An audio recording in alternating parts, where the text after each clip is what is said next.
The following is a production of WCMP Sports.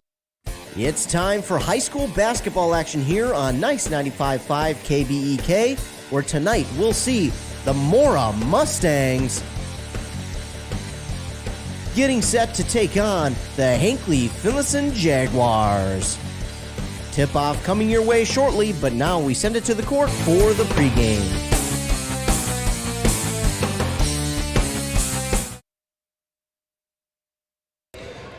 Welcome in, ladies and gentlemen, to tonight's broadcast of high school girls basketball here on Nice 95.5 FM KBEK. As you've seen in the open, it is going to be the Mora Mustangs hosting the Hinckley-Finlayson Jaguars. I'm Ethan Game Day Gilman, and joined alongside me once again is Joe Lattimore. Joe, how you doing here this evening?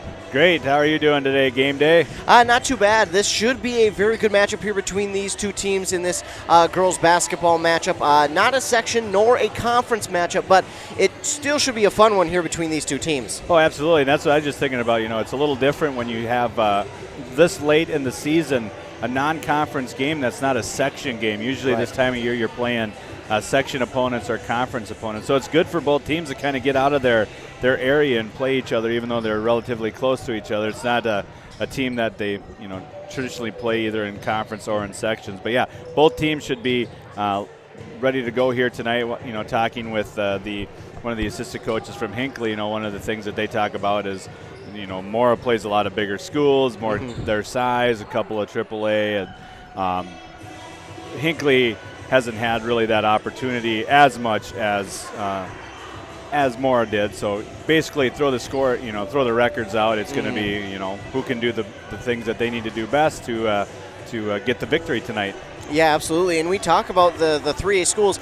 Just in Mora's conference alone, we can look at the banners to our right and see, they've got Zimmerman along with Little Falls, both 3A schools in the basketball realm of things, Mora and Hinckley-Finlayson 2A schools. So right there, just in their conference alone, they've got those two bigger 3A schools, while in the Great River Conference, the majority of them are single A, and you got a couple of double A's mixed in there as well. So, yeah, unfortunately for Hinckley-Finlayson, not the opportunity, but again, they've played a pretty darn good season up to this point. Both teams have, and even though the records won't really show it, a lot of times it's not about what the records show, it's about how the team plays. And I've been able to watch both these teams play, not as much as I would have liked to, but I know you and I have called a Mora Rush City game. You called a Mora game last Friday, and we know this team is very good. They're very scrappy, and they're willing to get after it. Absolutely. So physical, what you expect from Mora, a very physical team inside. They got a couple of bigs that can cause problems for any team just because they got some good moves inside, are able to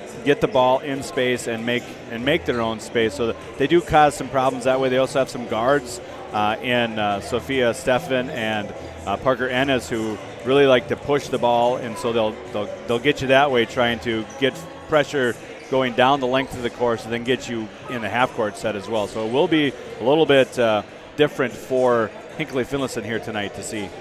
Yeah, the Mora Mustangs come into this game 1-13, and their one win came against Mille Lacs in their second game of the season. But we talked about that Rush City game before. That was a fun one, and I kind of mentioned, I think at that game, how this won't be the last time we see Mora, and I think this is a team that who late as the season goes along, we're going to see them get stronger and stronger as they have played, as you mentioned beforehand, bigger and stronger competition. So I think that has well prepared them for this late season run. Of course, as we look at their schedule coming up after this, they'll have a game Tuesday and Thursday, both on the road. They'll travel to Moose Lake to take on the Rebels. Then on Thursday, they'll travel to St. Cloud Cathedral to take on the Crusaders. But then after that, they play another local team in Ogilvie. And as we look at it, a lot of section teams and or conference teams like you had mentioned before. And this late in the season, what does a team need to do like Mora to kind of get on a run? Maybe not get those runs or wins to come as much as they would like, but just to play their best basketball they can right before the playoffs. Well, that's a great question because as you can see, I was here Friday night, so between now and on Friday night, really limited practice time. So there's not a lot of practice time right now for these girls to work on the fundamentals and get better. So it's trial by fire right now, getting better as you go through. So looking at as you mentioned, their schedule, 3 opportunities this week to get wins if they can play their style of basketball, how they want to do. One thing for Mora that they need to do is limit turnovers. They get in these kind of turnover drought, I would say, not droughts, but they tend to turn the ball over when they get going. So play within themselves. Don't play too fast. You got play the way that you can play to be successful, and that will help them be successful this week. And like I said, 3 opportunities this week to get 3 wins. Absolutely, and again, we're coming up quickly on the playoffs as we are ending the month of January here in just a couple of days. This season for Mora will end Friday, February 24th at home against Foley. So it is coming up quickly. It feels like it just turned January about yesterday, and all of a sudden we're now at the end of January. So it's coming up quickly here, and soon we'll be talking about seedings and where these teams will be playing, who they'll be playing, and it'll be just as much of a shock as it is now to talk about it. But then as we look over to Hinckley-Finlayson in Section 7 AA, they sit right now at 6-10, 2-1 actually in their section. So for them to be 2-1 in the section at this point in the season, that's got to feel good for the Jaguars. Right, so they're a little bit of a young team. Looking at their roster, 2 seniors, so not a lot of experience, but they do have some juniors that have played a lot of minutes for them. And they've played a pretty good schedule themselves, being 6-10. They've had some 3A teams beating Denfeld over the holiday break. They went up to the Iron Range and played in a tournament up there that helped build their confidence and build what they're able to do. So, and they're just coming off a nice little streak of their own. I think they had like 4 wins in a row. Lost one to I think Ogilvie, which was a really close game for them. So they've really been playing some really good ball here in the last couple of weeks. Yeah, they really have, and you talk about that win streak that was at 5 before they lost to Pine City, then lost to Ogilvie and Bram. So unfortunately for them, it's a 3-game losing streak right now. But those 3 teams right now are sitting on top of their conference in Pine City, Bram, and Ogilvie. Those are the top 3 teams in order in the Great River Conference right now. So it's not like they're playing teams who are just lower level talent. They're playing teams at the top of the conference and at the top of the section as well. 7A, a very tough section as well for Hinckley-Finlayson. So I'm going to be interested to see how they can look down the stretch as well. Of course, I haven't been able to call many games for Hinckley-Finlayson this year. I think I was at one. I forgot which one it was. But this team, I think, even though they're young, they're not too far removed from nearly a run at state just a couple years ago. They beat Ogilvie, the number 1 seed, on the road in Ogilvie just a couple years ago to go on to Swanville. And I believe they played Swanville. That's who it was. And they nearly got themselves to state. So this Hinckley-Finlayson team knows what it takes to get there. But again, they've got to focus on the last half or so of this schedule and get through that first. And again, the competition doesn't get easier. They do. Interestingly enough, though, they will play Duluth-Denfeld again. Yeah, I think it was one of those quirks. They played in the holiday tournament, and both teams either won or lost. I can't remember exactly, but they played the second day. So they're going to get 2 games against Denfeld this year. Usually those are reserved for your conference opponents, but this year they get to play them twice. Right, and it's every so often you do see where teams will play in a tournament and then they'll play again during the regular season. And sometimes that's not planned. It's just how the teams play in that tournament, much like you mentioned. But these 2 teams really going to go at it. They're more, I don't want to say super familiar with each other, but they are close enough to where they're somewhat familiar with each other. They're about 15, maybe 20 miles max separated from each other. So they definitely cross each other's paths in every other sport basically that they play during, whether it's summer, spring, fall, winter. They see each other quite often, so there's a chance that they know each other pretty darn well, and I'm sure summer camps overlap as well. So that's why I love these close games with our local teams, because a lot of times you'll see that they're friends off the court. Right. Yeah, I was just listening to that too. They have summer ball, or they might have softball and then summer softball or volleyball. There's lots of opportunities where these girls get to connect with each other, and it makes some friendships, but also work on these rivalries. Even when you're not in the same section, same conference, there's a little bit of rivalry about beating the cross county neighbor and stuff like that. So these are fun to be a part of. And we've seen that kind of develop in the boys basketball realm for Pine City and Mora. That's developed into a great rivalry across all sports. It's not just one, and that goes back a while too. But this one should be another fun one here tonight. We're just about set for our starting lineups and national anthem. We will get a word from our fine sponsors, and when we come back, we will be ready for tip-off here inside Mora High School, the home of the Mustangs, for this girls basketball game between the Mustangs and the Jaguars. You're listening to girls basketball right here on 95.5 FM KBEK. Joe and the gang at Roddy Motors say, "Go Mustangs!" Well, of course, he's got 3 boys playing varsity hockey. He's born and raised in Mustang country, voted Reader's Choice Best Dealer in Kanabec County, and he offers vehicles of all makes and models, can get you financed on site, and put you in your new vehicle before the Mustangs take on next week's opponent. When you need a quality new vehicle, make your way to Roddy Motors in Mora, or visit roddymotors.com, RODDY motors.com. Are you interested in a technical degree that can quickly help you land your dream career? Or maybe you've always dreamed of going to a 4-year college, but you'd like to start close to home. Either way, Pine Technical and Community College has you covered. PTCC offers more than 50 degrees in hot fields like healthcare information technology, advanced manufacturing, and business. PTCC is now accepting applications. Financial aid may be available online at pine.edu. Starting out or starting over, find your future at Pine Technical and Community College. It's time to start pushing snow. Sorry, just the messenger. Thankfully, Minnesota Equipment in Isanti has affordable machines to do the heavy lifting. Any size property. Toro and Aaron's walk behind snow blowers. Oh, you got land, huh? How about John Deere lawn and garden tractors? Or a compact utility tractor? Minnesota Equipment has them in stock. Snow removal doesn't have to be backbreaking. Not if you get into Minnesota Equipment. Highway 65 in Isanti. Or visit minnesotaequipment.com. Hey, I'm Chad Greenway. When I was playing, I loved chasing down running backs. But you shouldn't have to chase your bank around when you're buying a home. Franzen Bank and Trust Mortgage Consultants will be with you stride for stride, like a linebacker on a running back, from pre-approval to closing and beyond. Let Franzen Bank guide you through the mortgage process. Learn more at franzenbank.com/get there. Franzen Bank and Trust. Real people, real results. Member FDIC, Equal Housing Lender. No appointment? No problem. Injuries and feeling ill don't always happen during normal business hours. That's why Wellia Health has urgency services open 7 days a week. Urgency Services in Pine City offers the care you need when you need it. Hours are now 9 a.m. to 7 p.m. 7 days a week. No need to call or make an appointment. Just stop in. When tomorrow isn't soon enough and normal business hours just won't do, you can count on Wellia Health to be there for you. Live life well at Wellia Health.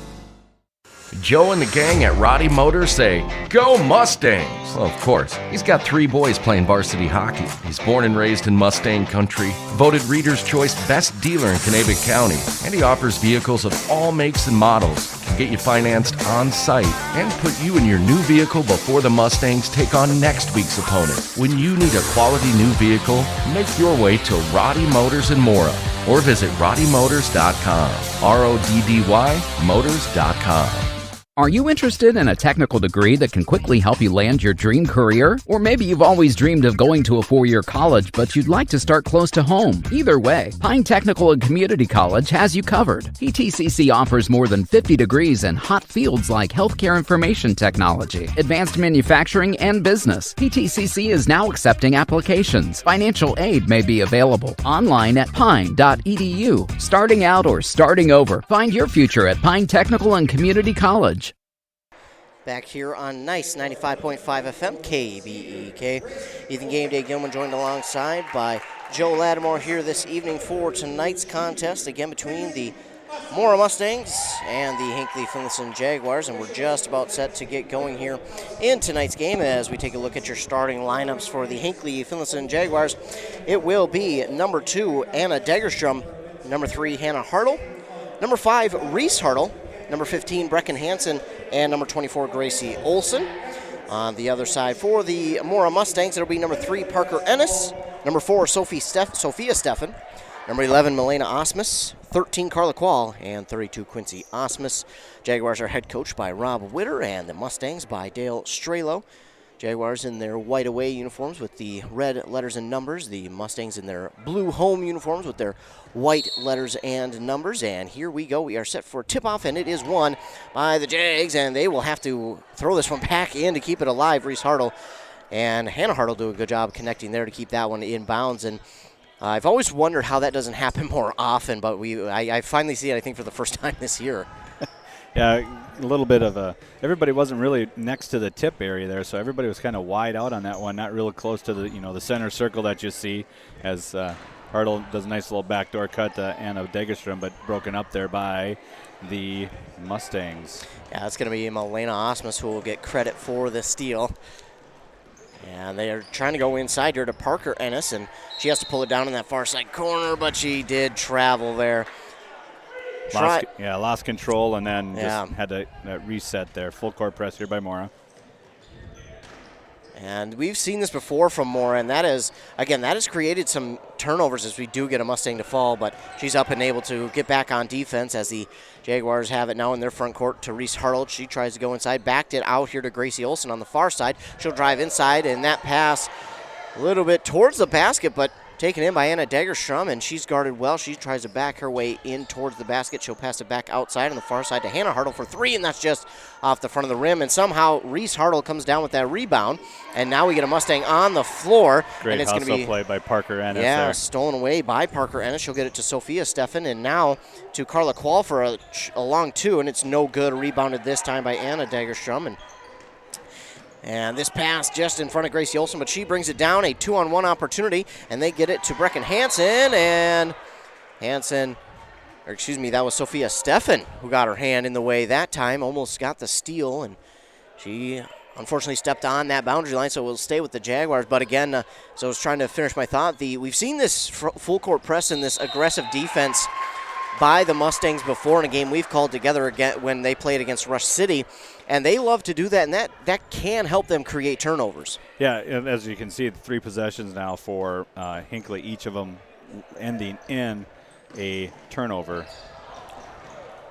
That pass goes off of Quincy Osmus' foot, and it's stolen away there by Reese Hartle. A turnover here for the Mustangs, gives it back to the Jaguars, and they go across the court to Anna Degerstrom on the far side. Elbow for three, that's just off the front of the rim. Easy rebound that time for Carla Quall, and the Mustangs will take it the other way, but that's Reese Hartle trying to create a turnover right away and get her team some momentum, but they tie it up. It'll be a jump ball, which favors the Mustangs in that possession arrow. Yeah, like we said earlier, turnovers are a big thing right there. Not really clearing your area, and then was able to Mora ran into the press there and got a jump ball. Parker Ennis pass inside to Milena Osmus is stolen away by Brecken Hansen, and they'll get it. Brecken Hansen has an awkward shot towards the basket, but nice job by Gracie Olson keeping it alive, floating out of bounds, and now gives it back. I believe that's Reese Hartle for three, no good, and the rebound that time for Milena Osmus, and she'll take it up the court on the near side, quickly double teamed there by the Hartles, and now she'll give it off here, near side corner for Parker Ennis. That looked good, but it's off the rim, no good. She'll get her own rebound with Parker Ennis, and she'll be fouled, and she'll get to go to the line and shoot two. And that one's going to be on, I believe it was Reese Hartle, right? Correct, Reese Hartle on the fall on that one. Just a great hustle play there by Parker Ennis. Followed her own shot, got a rebound, and then got rewarded by getting to the line here to shoot two. Yeah, that's one thing we've noticed.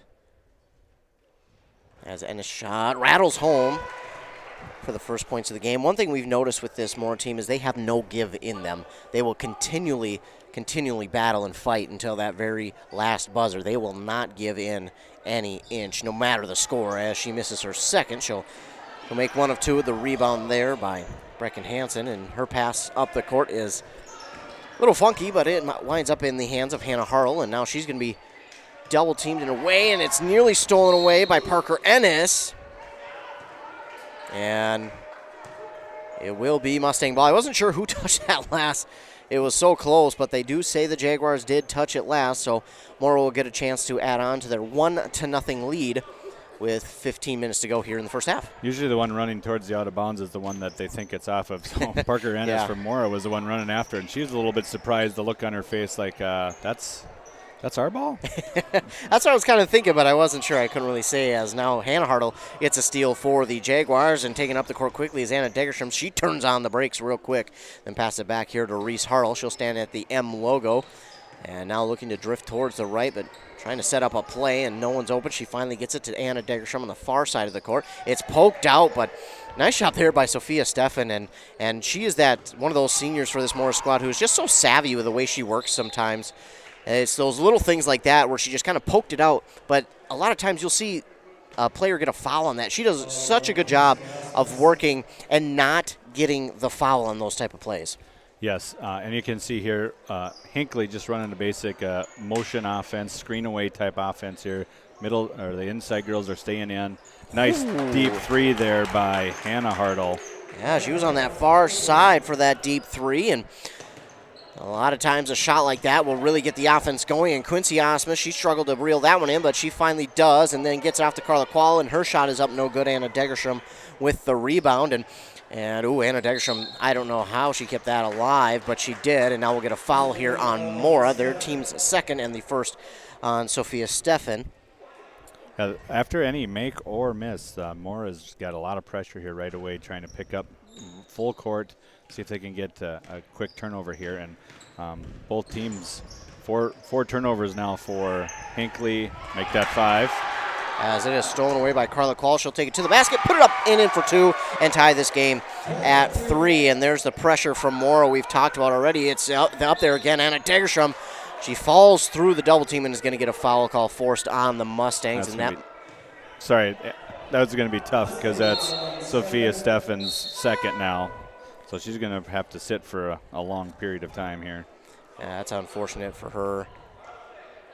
As you mentioned, she'll have to come to the bench area and sit. Checked into the game, though, that last time was Amber Fix wearing number 24 here for the Mustangs. And Jaguars get it up the court. It's Reese Hartle, who nearly traveled. She did get it away before she did travel there to Brecken Hansen, but that was just too far in front of her as it goes out of bounds, and it will go back to the Mustangs on another turnover with 13:35 to go. We're tied at 3 here in the first half. Yeah, just playing within yourself, not trying to do too much here. Just clear your area, get a good shot.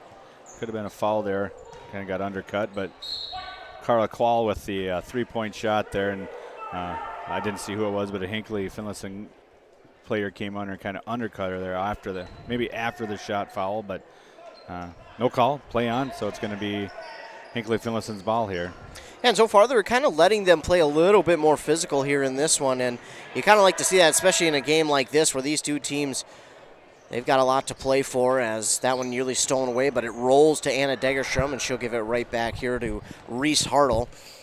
And Reese will stand at that M logo. She'll give it off on the far side to Hannah Hartle. Hannah Hartle hit that 3 earlier, but now she'll give it inside. Beautiful pass to Brecken Hansen, who just misses on that shot, and it's rebounded there by Amber Fix. Ooh.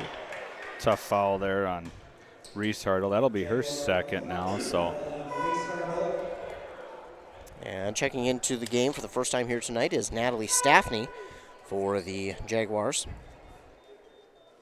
A couple of, full court press can create turnovers, but it also can create like cheap fouls right away, and that's what we've had here for 2 of the main players here for both teams. This pass inside, tipped and stolen away by, of course, number 11, the one I didn't see get in there. That is Hayeson Taggart. And the shot on that far side is no good, and rebounded here by Parker Ennis, and she'll take it back the other way for the Mustangs. She'll pull up just outside of the paint and shoot, but it is no good. Rebounded here by Anna Degerstrom. Really good play by both players there. Parker saw that the girl was going to come there and stop her, so she stopped. A nice jump stop there. Got a shot up, just a little short on it, but a really nice job by both players to try and cut each other off and make a play. Staffney will give it to Degerstrom here on the near side. She waits. She'll have her back to the defender. She drives inside the paint, gives it off far side there to Gracie Olson. She'll now drive inside, and she'll put up a little hook shot, and that shot is no good. Racing after it, though. Are we going to get a foul, or is it out of bounds? We're going to call it out of bounds. Okay, so Carla Quall went after it, but she got bumped and fell down, and I wasn't sure if that was going to be a foul or out of bounds, but they say she was out of bounds first because she got bumped there. I didn't see who the Jaguar player was, but she did kind of, I don't want to say force her to fall, but she was close. Yeah, it was a tough one there. I didn't know. Could have been called or not called. Either way. Hannah Hartle far side for 3, and she hits another one. Oh, and they're going to say she got fouled as well. The rare possible 4-point play coming up. I think it's after. I think it's going to be. Oh, sorry. I thought he was calling underneath like after the shot. So, but they're going to try for the 4-point play here. No, you don't see that every day. No, certainly not, as Anna Degerstrom will get a rest, and Amber Fix picks up her first foul, and the team's 4th. And checking in for Anna Degerstrom is Sydney Krieger. And we're going to be reeling here now as they get a late substitution here for Mora. But now Hannah Hartle with the possible 4-point play, and she misses on that one, and the rebound there by Lauren Colgraf. 6-3 is the score in favor of the Jaguars, as now taking it up the court that time. I did not see the number, but Abby Kellish, number 21, just checked in for Mora. So Kellish is no good on the shot, but a rebound there by her teammate, and we're going to get a foul here on the Jaguars. Tegan Oslin also into the game here for the Mustangs. Looks like the foul is going to be on Staffney. Her first, team's 3rd, and first shot is up and good there from Kellish.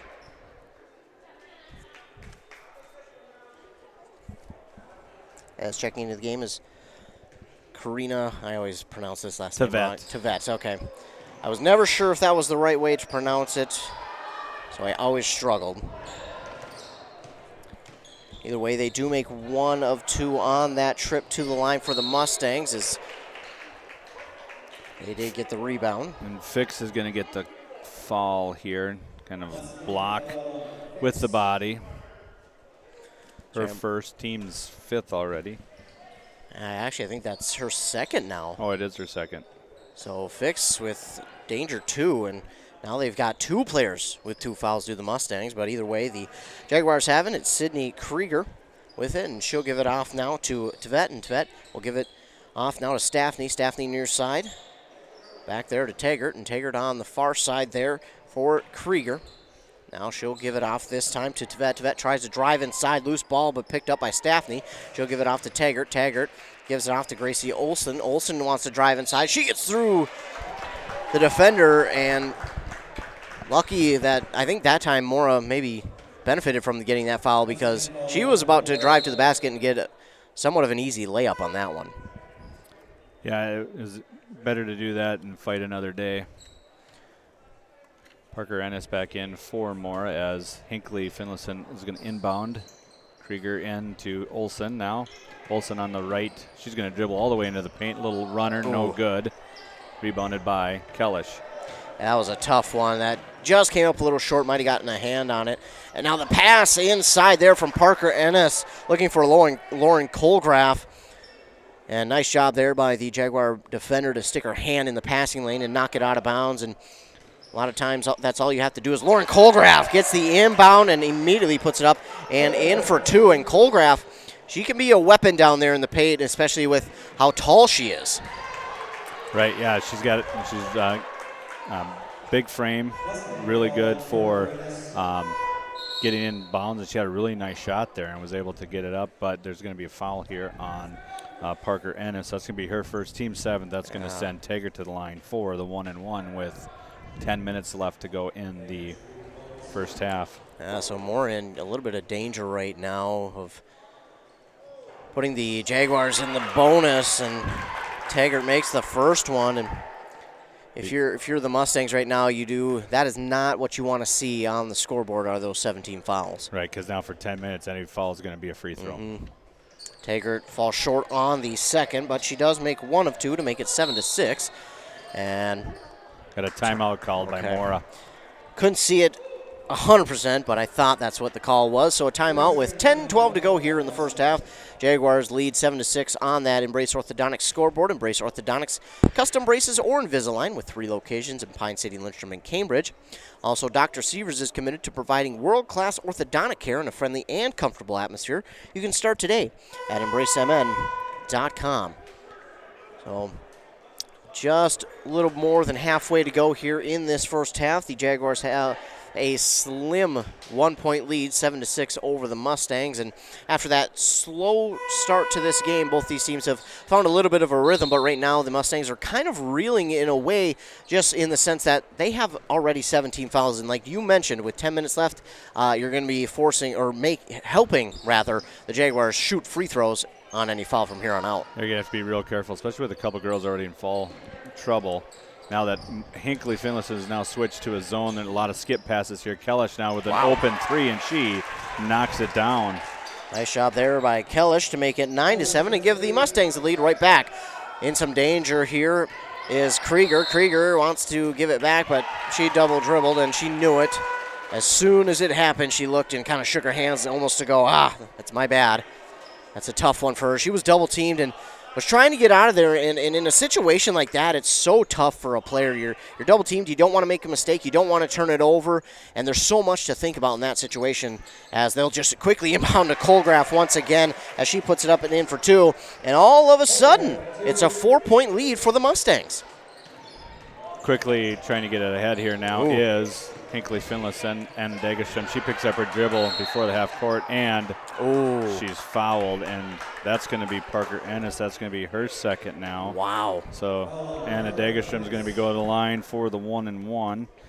2 on her now. So you got two starters with 2 fouls now, and now she's going to Strela's going to sub Parker Ennis out and put Sophia Steffen back in, hoping that they could each maybe play one spot here for the remainder with 2 fouls for both of them, so they got to be careful. And that one rings home for Anna Degerstrom to bring the deficit for the Jaguars down to 3 with 9:26 to go here first half. And Degerstrom will get that one off the front of the rim. No good, but I do believe the Jaguars, yes, Tvet got the rebound there, and she'll give it off now to Degerstrom. Degerstrom back to Krieger, now to Tvet once again. She's looking to drive inside. Nice drive, and then, the shot just a little too hard off the backboard. Rebounded there by Sophia Steffen. I like that shot in that drive by Tvet, just a little rough on the shot that time as this one rolls out of the hand of Steffen, but it was last touched out of bounds by a Jaguar, so get a couple substitutions as Hannah Hartle will check back in for the Jaguars there for Tvet, and Lauren Colgraf will check out. I didn't see who subbed in for her. I believe it's Milena Osmus, though. Yes. So Quincy Osmus came in for her. Okay, so Quincy Osmus in, and Milena Osmus with the shot, but it's no good. Rebounded that time by Hannah Hartle, and Hannah Hartle will give it off to Degerstrom, and now on the near side for 3, no good there from Krieger. It was taken by a Mustang, but they could not hold on to it as it goes out of bounds, and it will stay with the Jaguars. It's an 11-8 lead for the Mustangs on their home court with just under 9 minutes to go in half number 1. Inbound. Yeah, that was a nice play there by the Jaguars as Degerstrom cut to the basket, and now they'll get another foul here on Mora. That's Sophia Steffen's third. She's going to have to sit now with that many. So Degerstrom's first one is up and good. And both teams have really been doing a really good job on the baseline inbounds plays, getting really nice open shots. Colgraf got a couple real nice ones for Mora, and Degerstrom there on that one had a really nice one for the Jaguars. And she'll only make 1 of 2, but the rebound, no one grabbed it. It will go out of bounds, and it will go to the Mustangs as Carla Kowal will check in here for Sophia Steffen. And so unfortunate right now for the Mustangs, in a ton of foul trouble, and they've got 2, as you mentioned, starters with now 2 fouls. As nice job there by Quincy Osmus, taking it to the basket. Her shot is up and no good, and I thought that could have been jump ball call, but they're going to get a foul instead. I think it's on Quincy Osmus. That's going to be her second. Ooh. Yep, so 2 on her. And now we're quickly already to 10 fouls. So now every foul is worth 2 free throws. Wow, that is got to be, as a coach, with 8.5 minutes to go, what is the message to the team right now? Well, it's kind of tough, because when you do full court press, this is the risk you run. So one thing you got to have is you got to have a deep bench. So you got to make sure you got enough girls that can play, get out there and still do the same things that your starters do. coaching-wise, you might have to lay off the press just for a little bit to get to the second half with at least 5 players left over to play the second half. Brecken Hansen no good on both for free throws. Quincy Osmus does get the rebound, and unfortunately for Mora, they do have a pretty decently deep bench as we've seen them before play. They'll play a deep bench in the first half and then cut it down in the second half as this is stolen away by Tvet for the Jaguars, but it's stolen right back. Kellish. So Abby Kellish gets it right back for the Mustangs to put, and she puts it up and in for 2. Over and back. And now, an over and back by the Jaguars, and all of a sudden, Mora in a ton of danger with 10 fouls and a bunch of your starters with 2 and 3 fouls. All of a sudden, they're getting momentum to go their way right now. Yeah, and that's huge for and almost a turnover there. Looking at the bench for a call and wasn't paying attention to where it was, and now we got a jump ball in the corner, so it's going to go to the Jaguars. So another turnover by Mora. Still in that full-court press, so it looks like it's more of a man pressure now or person-to-person. So we need to set some screens here and get somebody open, and that pass was just behind. If she would have let her a little bit, you could have had numbers going the other way on that one, but just the pass was a little bit behind. Yeah, that one went to Taggart and knocked out of bounds by the Mustangs. And give credit to the Mustangs. They have done such a good job of making sure that the Jaguars have no room to breathe on offense, but nice job getting it up the court by Tvet, and a 3 there from Hannah Hartle, no good. On the rebound that time is Taggart, and going to get a travel call there on Taggart, so a turnover, and they'll go back to the Mustangs with 7:49 to go. And I guess for a positive for Mora, even though they have 10 fouls right now and a couple of their senior starters with 2 to 3 fouls, they are in the lead, and they're not really surrendering any sort of momentum right now. No, another turnover there by Mora. Threw it out of bounds. Again, it's just one of the things, the coaching point you always want to make with kids is, when they're full court pressing, your job is to slow down. Full court press wants you to speed up, play as faster than you're able to play, and what you need to do is just break the pass, run your offense, and then get in a good half-court set where you can get a good shot off. And when the Jaguars have been able to do that, they've been able to get some good shots up, just like this one right here. Oh, it had some nice spin on it there from Brecken Hansen. Her first points of the game make it 13-11. That one spun in on that shot, and now the Mora Mustangs have it, but it is Taggart who gets the steal there for the Jaguars, and she'll give it off this time to Hannah Hartle, who puts it up and in for 2 on the fast break to tie this one at 13. And the old announcer's jinx, as I talked about momentum for Mora, and now swings in the way of the Jaguars, and a shot up there from Quincy Osmond, but she's going to be fouled, and she'll get to go to the line and shoot 2. That's going to go on Hannah Hartle for her first. Team is 4th. So the Jaguars kind of switched it up real quick, battled back, and now have tied it at 13 with under 7 minutes to go. As Osmus no good on the first. And we've seen the rebounds here in this first half. Been about 50% for both teams, maybe just under. And you got to think, with a game this tight, that's going to be a factor come this second half. Oh, absolutely. So Quincy Osmus will get set for her second. She missed the first one. The left-handed free throw is up and home. She makes 1 of 2 to make it a 1-point lead now for the Mustangs, leading 14-13. And Jaguars pass it around, and they'll get it to Degersham now, who takes it to the front court, and Taggart wasn't super ready for that pass, but she does bring it down. She'll give it off to Hannah Hartle on the far side. Hannah Hartle goes inside, pass to Anna Degersham. Her shot is up, no good. It was blocked, and we're going to get a jump ball. Possession arrow favors the Mustangs, so the Mustangs will get it back, and it's a good defensive possession there for the Mustangs. No fouls, plus you create a turnover. Right, it was a good look inside, just didn't come up with a shot. Nice defense by there. I think it was Quincy Osmus who was in the middle there that really deflected that shot as Mora brings it quickly back up, and then Mora turns it over, and here comes Taggart on an outlet pass. She's going to try and go all the way in, and she is fouled by number 12, who is Ellie Whitbread. So that's going to be her first foul. And Taggart will go to the line to shoot another 2 for Hinckley-Finlayson. Yeah, so Taggart had numbers there. She did a nice job. She kind of was on the left-hand side, then came back to her strong hand, which was her right hand, and was able to get up a shot.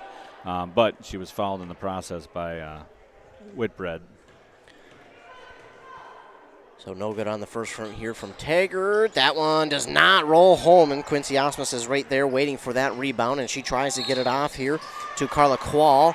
And are we going to get it? I think that's a foul there on Taggart. Yeah. So she's kind of poke checking it there. She got away with it once, but she didn't get away with it twice. So Melania Osmus is going to check in for Quincy Osmus, I would assume her sister. If that's not right, I apologize to the Osmus family. As now I didn't see his hand motion, but I think he got her for a travel. Okay. So unfortunately there, a turnover in the open court for the Mustangs, and now the Jaguars will get it back once again as Dagerstrom will just kind of lay it in to Taggart. And are they going to get that on the Mustangs? Like Kellish? Really? I thought it was more Taggart who kind of put the arm into Kellish, but it will be Taggart at the line to shoot 2 and possibly either tie this one or even give her team the lead. And off the front of the rim, no good, so she still has a chance to tie it here. 6 minutes to go here in the first half. 14-13 is the lead for the Mustangs on that Embrace Orthodontics scoreboard. Embrace Orthodontics, helping you find a smile and embrace forever. Find out more at embraceamend.com. That one's no good as well, off of the front of the rim, and rebounded there by Kellish. And Kellish will take it up the court on the far side, getting around 2 defenders, taking it in. Nice pass there to Colgraf. Colgraf off the backboard, no good. That rebound up for grabs still. Hannah Hartle has it on. She had some numbers going that way, but she slowed it down, waited for her offense, and that might have been the best idea there by her. Correct, yeah. Just the numbers were not, even though she had a little bit there, they were coming from behind her, and it was just going to be really tough. Good cut there by Tevet. Tevet now with a little shot just off. Rebounded by Kellish, and here comes the Mustangs. So Kellish taking it the other way very quickly. She drives inside, stops, backs it out. That pass is going to be knocked out of bounds there by Taggart. And both of these teams, you can just see the heart and the passion they have, the fight they have. They are not going to give in inch to either side, no matter what the score. Yeah, both teams are working hard, just not getting the shots to fall right now. Got some good, really, action, both offensive actions by both teams, just not able to make like that one there. Great look by Carla Quall, but didn't go, and now quickly a foul 83 feet from the basket by, looks like Kellish. It's going to be her second. So that'll put number 15 for the Jaguars, Brecken Hansen, to the line for 2. On a play like that, as a coach, what's the message to her on that foul? Well, you like the aggressiveness, but it's got to be, within the context. Sometimes it gets just to be, you're upset, it didn't go, you weren't in the right position, so you kind of take it out on the opponent, and of course you're there for everybody to see. So you get called. It's not a tough 1-2 call, and that's going to be a timeout called by Hinckley-Finlayson on this one. So they both will be now left with 4 timeouts each as we continue on here in this first half. It was a bit of a slow start for both of the teams, and then they got on a roll, and the fouls started to come there for Mora, and they have been in a pretty precarious situation as they have, as we look at it, 4 players with 2 fouls and one of their starters with 3. That's Sophia Steffen, and Sophia Steffen, one of the senior leaders for this Mora Mustang team. So it's going to be an interesting second half because, again, you have, as I mentioned before, 4 players with 2 fouls. But, again, Coach Strelo, he likes to shrink the bench in the second half, but I'm guessing with Sophia Steffen having 3 fouls, there's a chance she could foul out there in that second half, and then you're going to, I would assume, have to look to expand the bench once again. Right, yeah, you're going to have to really watch her carefully as you come out in the second half. I was just going through some of my notes here, and you look, so Hinckley-Finlayson has shot 15 free throws, so we've got a tie game, so think about that. 15 free throws, they have made 4. Wow. 4 for 15 right now. So a big thing that's keeping Mora in the game right now because their foul trouble is causing them to get to the free throw line, but Hinckley-Finlayson's got to make them pay and make those free throws. Even if you're 50%, it's almost a 10-point lead. Absolutely, yeah. And that's one thing we seen the last game we did together, that the free throws, they came into play in the second half, and they eventually led to one team pulling away just enough, and that was the game against Rush City there for Mora. So we know that free throws play a huge part in a game, especially it seems like in the second half, but you just mentioned it. This one could be a 10-point lead for the Jaguars. There's now a three-point shot there from Whitbread is no good. It's going to go out of bounds off of a Mustang. Racing after it was Qual. She could not keep it alive for the Jaguars, or the Mustangs, excuse me. Now the Jaguars will get to inbound. Still with the four-court press, so it makes it tough when you got to be stationary here. Quickly into, is that Reese? That's Reese, Reese, yep. Hartle, yep. So Reese will take it up the court here for the Jaguars, and she'll kind of stop at that M logo and picks up her dribble. Now gives it off to Gracie Olson. Olson goes inside there for Brecken Hansen. Nearly stolen away, but back outside to Gracie Olson for three. Oh, it rattles out. And a rebound there for Lauren Colgraf. Great offensive action. Got the ball inside, which she was able to relocate herself and then got an open look, and it just almost down for Hinckley. Now they've got it, and, well, that was probably a travel that wasn't called, and it leads to a score for number 24, Gracie Olson, for the Wild. Oh, and a nice steal there for Brecken Hansen, but stolen right back there by Abby Kellish, and then it's knocked out of bounds, and it will stay with the Mustangs. Wow, a ton of action there in between those two shots, and Mustangs now trail 16-14, and yeah, I did not see that travel. I just looked up and I heard the crowd, and usually if you've got a unified crowd on against the call, it's a good chance that it's probably should have been one way, as Gracie Olson goes up and puts it up and in for two. Now gives Hinckley-Finlayson a 4-point lead. Now we get a foul here on Hannah Hartle, and she kind of looks like, what did I do? Her second. Team 6, though, they're still not in the bonus yet, so next one will put them to the line. Mm-hmm. We got a lot of people coming in and out here now for Mora. Tegan Oslin just checked in here for Mora as well. So getting a little deep here on the bench for the Mustangs, as Hinckley-Finlayson is in a like a 1-2-2 type zone defense, trying to get that lob pass. Oh, nice look. High-low look there. Ooh. Oh, and just missed. Great tough rebound by Olson. Now that Tegan Oslin shot that one just off the mark and almost brought the deficit back down to 2. But it rolls out of bounds and off of a Jaguar. So Mustangs will hold on to it with just under 3.5 to go. 18-14 is the Jaguar lead.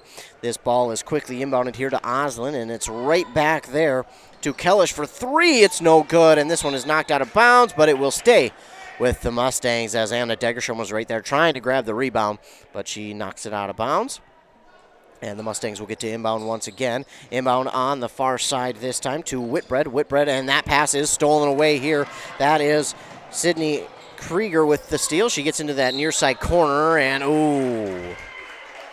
Oh, she was out of bounds. I thought they were going to call a foul there, but she stepped out of bounds, so that was the call. I was like, oh, boy. That's what I thought. I thought they were getting a foul call and back to the line, but Mora catches a break as she did step out of bounds, and now they'll take it back the other way.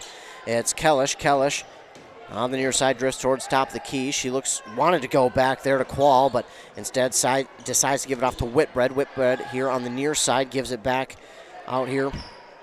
That time to Kellish for 3, no good. And great play by Kellish. So she shot it, didn't get boxed out, so she just took it all the way to the rim, and she is rewarded again by getting to the line to shoot 2 for the Mustangs, and that foul was on Taggart. That's going to be her second. So Kellish misses the first one. Under 3 here to go in the first half, so a lot of stoppage here the rest of the way with 10 and 7 fouls up on the board. Mm-hmm. And this one hangs in the air for a moment, but it drops through, and she'll now get this deficit down to 3 points for the Mustangs as Taggart. 1-3-1 three-quarter court look here now by Mora, seeing if they could give the Jaguars a taste of their own little medicine with some zone defense to see if they can get a turnover. And nearly did there. Nice job by Taggart to keep that one in the front court, and she'll give it off to Sydney Krieger. Krieger gives it back to Taggart, back to Krieger now, and all over the court right now is Carla Quall playing defense, and she is really getting it done for the Mora Mustangs right now, doing everything she can to be all over at once for the Mora Mustangs. And the Mustangs do knock it out of bounds, so we'll go back to the Jaguars. But Quall right now kind of being a menace out there on defense. She seems to be guarding everybody with the ball. Sydney Krieger will get the inbound now to Gracie Olson, top of the key. Gracie Olson gives it off near side here to Anna Degerstrom. Degerstrom trying to find a way to the basket. She drives and then stops. She wants to go back out to Gracie Olson. She does. Now Gracie Olson going to drive inside. Her shot is up, no good. She'll get her own.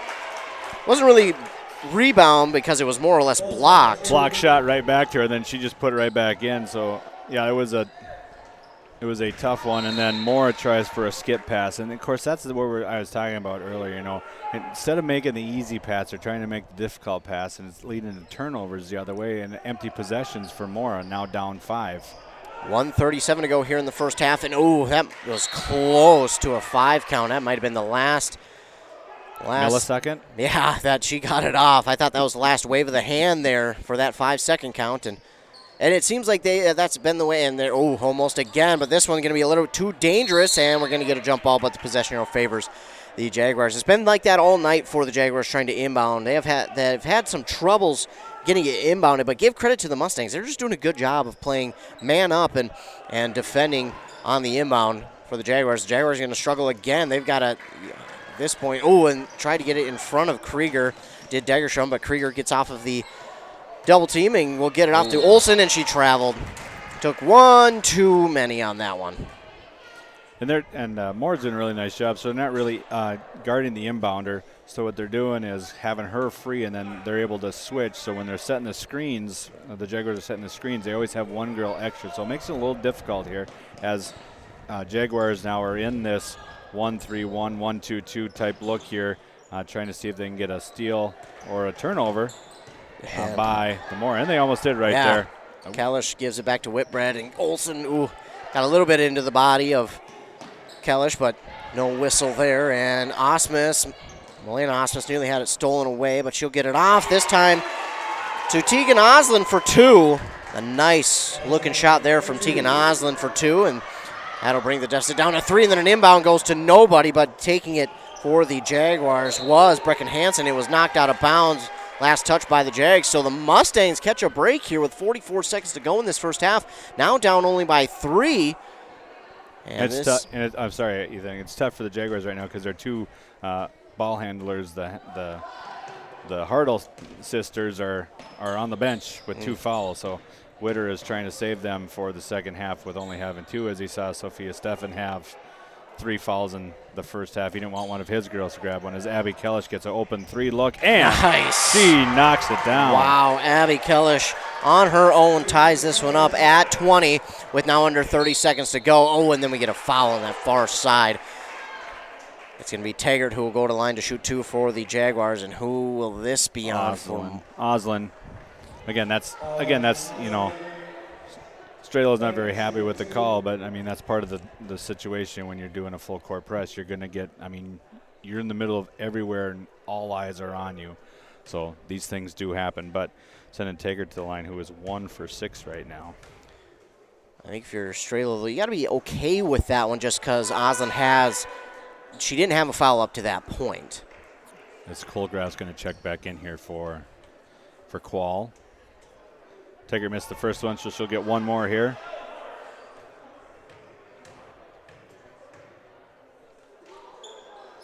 That one no good off the front of the rim, but the rebound is going to fall in the hands of Brecken Hansen. It was kind of swatted, and she was able to grab it. Now Anna Degerstrom in some trouble. She's got 4 defenders around her. She gets it out to Taggart, who, if she was tall enough, that would have been a dunk, but she lays it up home, does Taggart, to make it 22-20. Taggart, she looked like she was going to dunk it anyways.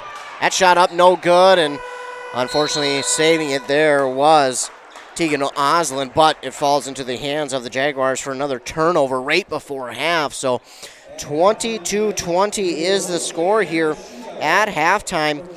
in the favor of the Hinckley-Finlayson Jaguars on that Embrace Orthodontics scoreboard. Embrace Orthodontics, your customized smile journey starts with a free consultation. The team at Embrace Orthodontics wants to make your journey as seamless and convenient as possible with custom braces or Invisalign. You can go ahead and go to their website to find out more at embracemn.com. 22-20 is our score here at the end of half number one.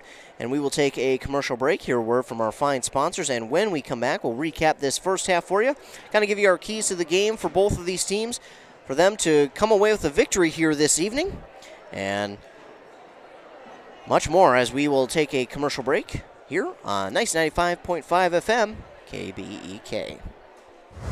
It's time to start pushing snow. Sorry, just the messenger. Thankfully, Minnesota Equipment in Isanti has affordable machines to do the heavy lifting. Any size property. Toro and Aaron's walk behind snow blowers. Oh, you got land, huh? How about John Deere lawn and garden tractors? Or a compact utility tractor? Minnesota Equipment has them in stock. Snow removal doesn't have to be backbreaking. Not if you get into Minnesota Equipment. Highway 65 in Isanti. Or visit minnesotaequipment.com. Hey, I'm Chad Greenway. When I was playing, I loved chasing down running backs. But you shouldn't have to chase your bank around when you're buying a home. Franzen Bank and Trust Mortgage Consultants will be with you stride for stride, like a linebacker on a running back, from pre-approval to closing and beyond. Let Franzen Bank guide you through the mortgage process. Learn more at franzenbank.com/get there. Franzen Bank and Trust. Real people, real results. Member FDIC, Equal Housing Lender. No appointment? No problem. Injuries and feeling ill don't always happen during normal business hours.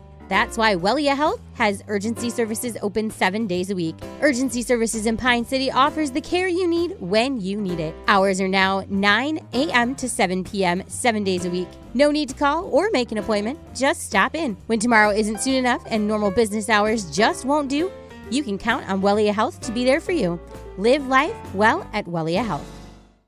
Joe and the gang at Roddy Motors say, "Go Mustangs!" Well, of course, he's got 3 boys playing varsity hockey. He's born and raised in Mustang country, voted Reader's Choice Best Dealer in Kanabec County, and he offers vehicles of all makes and models, can get you financed on site, and put you in your new vehicle before the Mustangs take on next week's opponent. When you need a quality new vehicle, make your way to Roddy Motors in Mora, or visit roddymotors.com, RODDY motors.com.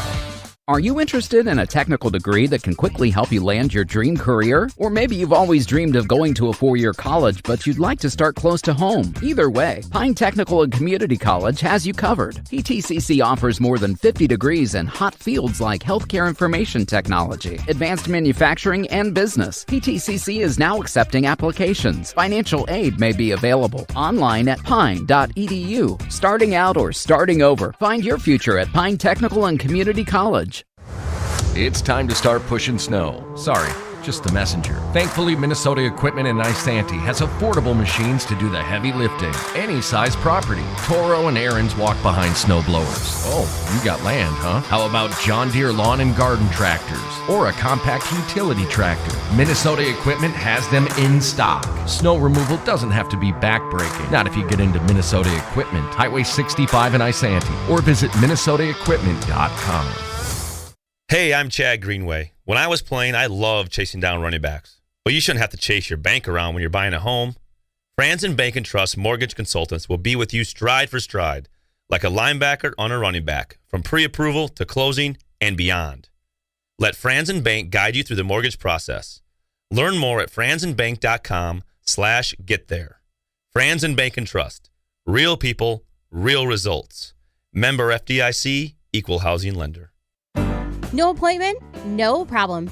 Injuries and feeling ill don't always happen during normal business hours. That's why Wellia Health has urgency services open 7 days a week. Urgency Services in Pine City offers the care you need when you need it. Hours are now 9 a.m. to 7 p.m. 7 days a week. No need to call or make an appointment. Just stop in. When tomorrow isn't soon enough and normal business hours just won't do, you can count on Wellia Health to be there for you. Live life well at Wellia Health.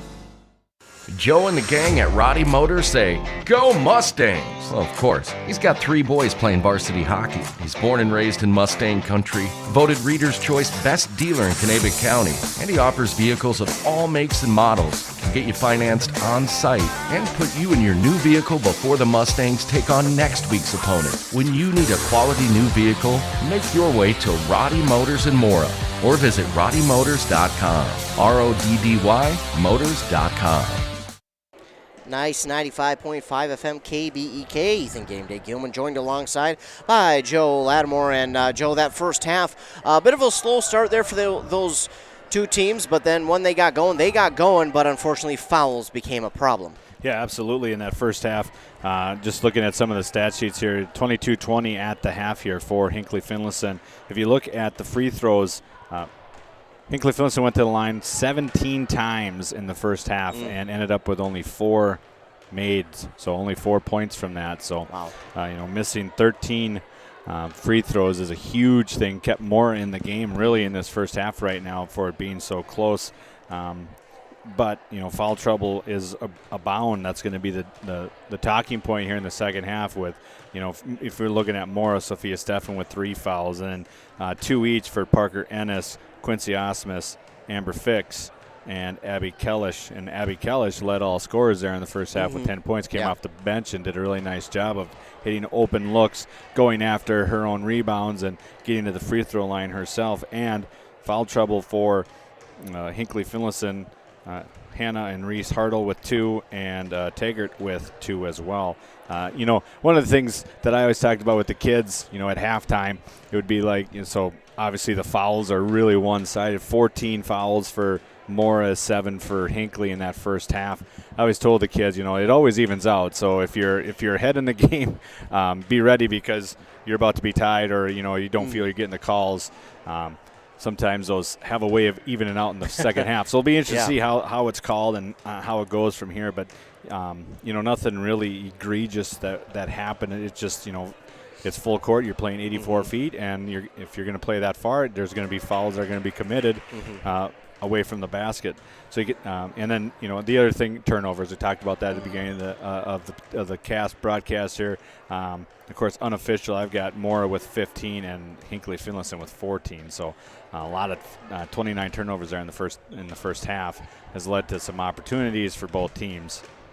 Yeah, absolutely, and I think you hit the nail right on the head for both these teams. It's when you look at the foul trouble, you would think this would be maybe a little bit more lopsided, but Mora did a great job here of just kind of willing their way and getting some points and then staying out of foul trouble late. I know they did add some more fouls, but the way that it was going, it could have been a lot worse for Mora, but they started to correct some things on the fly, which is not easy to do, especially when you're trailing. They even led by 4 at one point, and now they trail by 2. But I think for them just to get to where they did get in that first half is impressive, especially with the double bonus against them there in that first half. But here in the second half, yes, turnovers were a big key. I had 11 steals for Hinckley-Finlayson just in that realm, and that doesn't, again, count turnovers. So both these teams are, I think, again, keys for the second half, I think, are going to have to do a better job turnovers-wise. You mentioned that, and we've mentioned that. We're probably being a dead horse at this point, but it has been a problem, and it goes without saying that those are going to need to be corrected here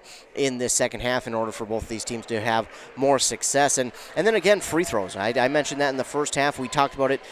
You mentioned how Hinckley-Finlayson has not done a great job of converting those free throws, and if they had, this would be a lopsided affair right now. But Mora, I think, in this second half, do you think maybe I don't want to say they're okay with getting fouls, but as we get later in the game, they're more okay with those fouls, seeing as how in the first half Hinckley-Finlayson wasn't able to convert even 50%. Well, yeah, and then you look, so now you've got to tell on everybody. So, if it's a close game at the end, now the coaches, if they've been taking a book on the sideline, that was my job to kind of, as the assistant coaches, to go, okay, who do we want to foul? Okay, this girl is such and such from the line. So, okay, so if we get an opportunity, we want to put her to the line to get the ball back so we can get, maybe she'll miss one or both, and then you're off and running for offensively. So that would be one thing. Going back to the first half, I would just say that kudos to the Mora bench, because they did a great job of coming in and actually, like you said, building a lead, but also keeping this game close. Kellish came off the bench, and like you said, she's the lead scorer with 10 points. Yeah. So, the bench played an important role here for Mora to keep it close, keep it within striking distance. So in the second half here now, it's a 2-point game, and it's anybody's ball game. And actually, Mora's ball to start here the second half. Yeah, absolutely. So Mora's got a great chance to quickly come out here and tie this game right away on that Embrace Orthodontics scoreboard. Embrace Orthodontics, they'll do all the insurance heavy lifting for you. And if you don't have insurance, you can ask about financing options because they will find a plan to fit your budget at EmbraceMN.com. 18 minutes back up on that scoreboard. We're getting ready for second half action here. And one more thing I want to ask you is, we know Strelo, he cuts down the bench here in the second half, but is he more willing to go and kind of keep the bench at what it was at in the first half now, knowing he has these players with the foul trouble from that first half? Well, I think it's going to be important as we go through a turnover right away here by Mora. Is it's going to, fouls are going to dictate what it's going to be like. So if they can stay out of foul trouble, I'm going to he's going to stick with his MO. He's going to keep kind of shorten the bench and go from it there. And got a turnover. No. I guess I thought it was over and back. That's what I thought. But so that wasn't because Mora hand on it, or must have been. Yeah. So Mora touched it into the backcourt because Anna Degerstrom for the Jaguars as Parker Ennis puts up a three and knocks it down. Parker Ennis for three, and quickly the lead changes hands back to Mora. And I should mention that it was quickly now is Gracie Olson, and she is rejected, but they're going to call the foul on Ennis Parker. So that's going to be her third, as Gracie Olson's going to go back to the line here, go to line for the first time here. So already starting in the second half with a foul that is a shooting foul for Hinckley-Finlayson. And that one's no good there for Gracie Olson, and a nice job by the Mustangs quickly getting that turnover. A little bit of confusion by Hinckley-Finlayson. I think they thought, too, it was going to be an over and back, but it was not, and that led to the three there from the Mustangs. But Gracie Olson going to tie it up, making one of two there from the line at 23. And the Mustangs go right back up the court with Milena Osmus. She gets it out to Sophia Steffen all the way across the court for Carla Qualo. It rattles out. No good. And then it was knocked out of bounds. It was touched last by a Jaguar, so it will stay with the Mustangs. And all of a sudden, we're starting to see this perimeter game kind of come alive right now for the Mustangs. We've seen them trying to get it going in the first half, wasn't able to, but now they look like they really are going to kind of hammer it home with the threes. Well, they've had some great looks here in the second half. Both of them were wide open looks, and Carla's just kind of rattled in and out there. I thought it was down, but and we've had a few of those that were kind of halfway down and then popped right back out. As Hannah Hartle gets a steal for the Jaguars, and now they'll have it in their front court, and she'll give it off to Brecken Hansen. Brecken Hansen hasn't been able to be the force inside that they have hoped for so far in this first half, but they still got a whole second half to try and guard her inside, and instead it's Hannah Hartle whose shot is no good, and it's going to be rebounded that time. Oh, my goodness, quick steal there by Hannah Hartle, and it was rebounded by the Mustangs, and we get a quick foul, and that's the fourth for Parker Ennis, so all of a sudden, foul trouble right away. Yeah, that was going to be a tough one because it's 4 fouls now on Ennis. 2 quick ones here in the second half, so she's going to be sitting for probably till 8-minute mark. And Hannah Hartle no good on the first. It goes off the side of the rim.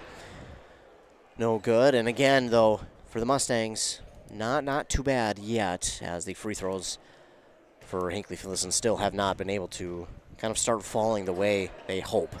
Correct. As a 2 for 4 here in the second half, though, so not terribly bad. Right, so a little bit better so far here in the second half than the first half, but and that pass intended. Oh, she did keep it alive, did Amber Fix, but it will fall into the wrong hands of Gracie Olson. And now the Jaguars quickly up the court. Nice job there by Reese Hartle just to stop and give it off to Gracie Olson. She'll get kind of an awkward pass to Brecken Hansen all the way across the court here to Hannah Hartle. And now quickly to Degerstrom. Degerstrom looking to drive inside herself. She'll back it out to Brecken Hansen. Hansen could have had a 3-point opportunity. Instead, she'll look to pass inside. Stolen right back by Amber Fix. So she'll make up for the turnover the other side and get it right back for her team, and she'll take it up the court now for the Mustangs. She had a lane, but it closed quickly inside. She'll spin around, give it off nicely to Carla Quall, and her shot is up. It falls home, and she'll get to go to the line for the possible 3-point play. A great backdoor cut there by Quall, so went to the high post. I think it was Quincy Osmus who saw her on the backside and was able to find her there for the nice shot, and she was fouled and got a nice roll as it went in, and she goes to the line and gets it to go for a three-point play for Mora. Still pressure here by Mora. A little 1-3-1, three-quarter court here for the Mustangs. And again, another turnover. Qual going to be fouled again. So Qual with the steal. She goes up. She's fouled again. I believe that was on Hannah Hartle this time. That's going to be her third, and if you're the Jaguars now, all of a sudden you've got one of your starters in some foul trouble, and she's a pretty darn good player as she hit both of those threes there in that first half for Hinckley-Finlayson, and Qual will make that one, and all of a sudden now Mora starting to get their free throws to fall as well as their perimeter game, and they're starting to create turnovers, and she hits them both. Free throws are the huge X factor in any game. If you can make yours and they don't make theirs, you got a good shot of winning. As Absolutely. We got some pressure here by Sophia Steffen. It's going to be close to a 10-second if they don't hurry here. And that was 10 seconds. Reese, as soon as that whistle was blown, she was just about to cross that line. I mean, she was a foot away from crossing that line to eliminate that 10-second violation, but unfortunately she could not there, and that's not her fault. That is just great pressure by the Mustangs. There was nothing that she could have done about that one because the Mustang pressure, but going to get a timeout called here by the Hinckley-Finlayson Jaguars. They'll have 3 left for the remainder of this game. As we go forward, the Mustangs have a 28-24 lead on that Embrace Orthodontics scoreboard. Embrace Orthodontics custom braces or Invisalign with 3 locations in Pine City, Lyncham, and Cambridge. EmbraceMN.com. So all of a sudden the tables have turned here for Hinckley-Finlayson. They came in to the second half with a 2-point lead, but the Mustangs have gone on an 8-2 run to start the second half. And it's that full court pressure, getting some turnovers out of it, and I think that's why Coach Witter wanted to just take the time out there, draw. Hey, this is our press breaker. Remember, girls, this is what we're supposed to do. The ball goes here, you go here, just to make sure everybody's clear on what's going on. And again, when you are pressured like that, your instinct is to speed up. You have to go against it. You got to slow down. All right, what's our offense? How are we going to run this? Our press break. Yeah, that was a close over and back there by Sophia Steffen. Yeah, she was toting that line as much as she could, but inbound or in pass to Quincy Osmus is no good. Rebounded here this time by Brecken Hansen of the Jaguars, and here come the Jags pretty quickly to Reese Hartle, now to Brecken Hansen. That one is poked out of bounds. One of the Mustangs got a hand on it. It was Osmus and Qual were both right there. 14:48 to go here, second half, as the Mustangs 28-24 they lead, and Hannah Reese, gets it inbounded here to Gracie Olson. Back to Hannah Reese Hartle on that far side. She's quick. And her shot up no good. That was knocked out of bounds. By the Jags, they're going to say. I thought Mustangs possibly touched that one out last, but they say the Jaguars did, and it will go back to the Mustangs. And inbounded quickly here by Milena Osmus there to Amber Fix. And Milena Osmus will take it up the court now on that far side. She stops, gives it off to Sophia Steffen. And, it goes through the hands of Amber Fix, and it will go back to the Jaguars. Another turnover, and it's a tough one there for the Mustangs. They were really setting up something. It looked like it was going to be good for them, but it, in fact, turns into a turnover. And here comes Reese Hartle quickly up the court. She's got a pass inside that time. My goodness, she kept her head up, did Amber Fix. Otherwise, that could have been bad. We'll get a jump ball call, though, and the possession arrow favors the Jaguars, and they'll hold on to it. They'll get set to inbound. It will be Reese Hartle who will get it in here to Anna Degerstrom. Lock her down. Nope, I'm going to go the other way with it. Figured it was going to the corner, just the opposite corner. Reese Hartle shot is no good, and it's going to be rebounded by Amber Fix, and quickly up the court they go, and they'll give it off to Quincy Osmus, and traveled. I think might have been a charge anyways. So another turnover here by the Mustangs on that travel, and Brecken Hansen, that's Gracie Olsen, who was wide open, and she's got numbers her way. She could get a pass off to Hansen. She does, and that's what their head coach Strelo was yelling about. There was no one covering Gracie Olsen on that inbound. He was trying to get their attention, trying to say, hey, she's open, you got to find her, and they were unable to find her in time, so he's going to call a timeout and let them know that, hey, they're going to keep running that now if you keep that open. Well, just a miscommunication. You're running a couple different that looks like they ran a couple of different zone presses, a man-to-man press. So a little bit of confusion there by Mora on what press they were going to be in. So he's just got to get them down, settle down. This is what we need to run, and make sure that everybody on the court understands what press breaker or what press we're running, so that we can be successful and get some more steals. And for Hinckley-Finlayson,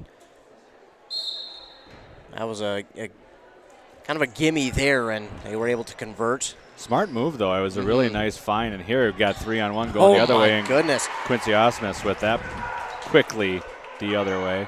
Yeah, they did a good job quickly coming out of that timeout. Quickly up the court they go, though. Here's Gracie Olson. She has a pass to Brecken Hansen again, and they're going to use that again, and Brecken Hansen gets it to fall in for 2. So they say, hey, it worked last time. Let's do it once again. They do, and now a chance at a 3-point play, as I didn't see who got that foul for the Mustangs. It's going to be going against Milena Osmus, her first, so she has something to give, but Brecken Hansen completes the 3-point play. Quick turn there. I mean, both teams are pressing, and it's just like fast break point, fast break point, fast break point. And barely saved by Qual there, but then turned over by, it looks like Reese Hartle on that one. Hannah Hartle, excuse me. Grace shot that one in. Boy, there's all sorts of stuff going on there. Ooh. I thought she fell on her own. Yeah, that's what I thought, too. I thought she kind of came down and fell on her own. I think they're going to get a foul here on, it's going to go against Gracie Olson. Her first, team's third. Press again, put on 1-3-1, three-quarter court here. And Quincy Osmus was left wide open. You can't do that. So both these teams right now have left some open holes in the defense to kind of travel through, and both have been, and Sophia Steffen going to grab her fourth, and she'll have to come to the bench, I'm guessing, and rest as well. Well, that 1-3-1 press that Hinckley-Finlayson's running, that the back girl was taking away the front girl towards the three-point line, and it was leaving the baseline runner wide open on the backside. So just a miscommunication about who's supposed to do what. That pass was dangerous, but Hannah Hartle brings it in. She gets it to Gracie Olson. Nice move by Gracie Olson. Shot is up and no good, but we get a foul here. I believe that's going to be on Quincy Osmus, as she's the one who threw her hands up. She's not too pleased with the call on her. Her third. So Gracie Olson at the line to shoot 2 here for Hinckley-Finlayson, and that looks like Colgraph's going to come in for her on the next after this shot, as Gracie Olson makes her first one here. Tie the score. 32-30. I thought missed that last score. And she'll get one more as Colgraph checks in for Mora. Second one is up and good. Olson makes them both, and we're at a 1-point deficit once again, 32-31 with under 13 to go. As it's Amber Fix, she'll switch directions, give it off to Carla Qual on that far side, and now top the key to Milena Osmus, and she drifts to that far side, gives it inside to Lauren Colgraph, kept alive by Gracie Olson and stolen away here by Reese Hartle. Great hustle play by Gracie Olson. Now Hannah Hartle will travel. She was trying to keep that one away from the defenders and avoid a turnover, but she was moving while she did it and was not dribbling the ball, so a turnover will give the ball back here to the Mustangs. And, I wanted to mention that the Mustangs' full court press here in the second half is working like they wanted to in that first half, and all of a sudden Lauren Colgraph turns around, puts up a 2, an easy 2, and we'll get it back to a 3-point lead now for the Mustangs. And again, that was a quick. There's so many little details, after makes, you can run the baseline, and Anna Dagerstrom was just standing there trying to find somebody. If she could, you can run the baseline after makes. That's one thing that it's always a coaching point. Run that baseline after makes. You could get an easier passing lane for yourself. Yeah, and unfortunately, there quickly back the other way as Reese Hartle steps in front of that one, and she's trying to get around the defender, but Milena Osmus. Milena Osmus got a couple of inches on her there, so she's long and lean, and she was really able to cut off any lane that Reese Hartle wanted to go on that one as they run a pick and roll here offense. And Natalie Staffney has it on the far side. That one got away from her, but she bounce passes it to Sydney Krieger. And this ball is in that far side corner, trying to get it out of there are the Jaguars, but it's Krieger who will give it back here to Tvet. Tvet will just put up a little floater, and it rattles home for 2. And again, we'll bring the deficit for the Jaguars back down to 1. 33-34 is the score. The lead for the Mustangs, under 12 to go here in the second half. And they'll go to Amber Fix inside. She loses her dribble, picks it back up, and gives it out here to Carla Quall. Shot is up and no good, and the rebound there by Hannah Hartle. Hannah Hartle will bring it up the court. She stops, gives it back to Reese Hartle. Reese Hartle, thought about the 3, but pulls it down and then passes it off on the far side to Sydney Krieger. Krieger had the lane there, but chose not to dribble it in. Her in that baseline, Mora's really overplaying that top side, so the baseline is open for that dribble, and that's what Tvet was able to do on that last offensive possession. Krieger had the same opportunity, but kind of passed it up. And I didn't see the call there on that one. Did she travel, double dribble? She stepped on the out of bounds. Oh, okay. Stepped out of bounds. Yeah, they were stuck kind of on that far side and stepped out of bounds, as you heard Joe mention, and now the Mustangs have it back. They try and give it off here, far side to Carla Quall. She finds a lane to drive. And then she lost the ball. She gave it up as it was a little slippery there. So unfortunately, it will go back to the Jaguars, rather. And now they get it inbounded here this time to Staffney. Quickly up the court here for Reese Hartle. Nice move by Reese. She'll put it up, and she gets it to fall through. Reese Hartle does it all on her own on that trip to the basket, and she'll give her team a 1-point lead. Reese Hartle used her jets. She turned them on and got through to the defenders. Now Amber Fix in some trouble, and we're going to get a jump ball call. Possession arrow will favor the Mustangs, so Mustangs will hold on to it, but Reese Hartle. What you could do was the finger roll. Yeah. Nice little finger roll there on the layup. Little scoop, and score. So the Jaguars have a 1-point lead back, and Lauren Colgraf will rattle it home on the inbound, and it's a 1-point lead back for the Mustangs. So Reese Hartle has it. She'll give it off to Staffney. Now to Krieger for 3, and it's good. Sydney Krieger, she's had enough of the 1-point trades, and she'll make it a 2-point lead now for the Jaguars. As Amber Fix driving through the defense, puts up a shot towards the basket. It's no good. It's rebounded there by the Mustangs, and that is Melina Osmus with the rebound, but she's fouled. She'll go to the line and shoot 2. And that's going to go on Sydney Krieger, her first, and the team's 4th. And Osmus at the line to shoot 2. First one is up and, off the back of the rim, falls through.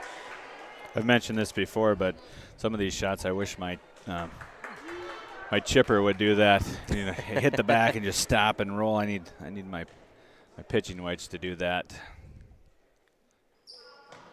And no good on the second. Missed it all, so it'll be no play there. It'll just be underneath to the Jaguars.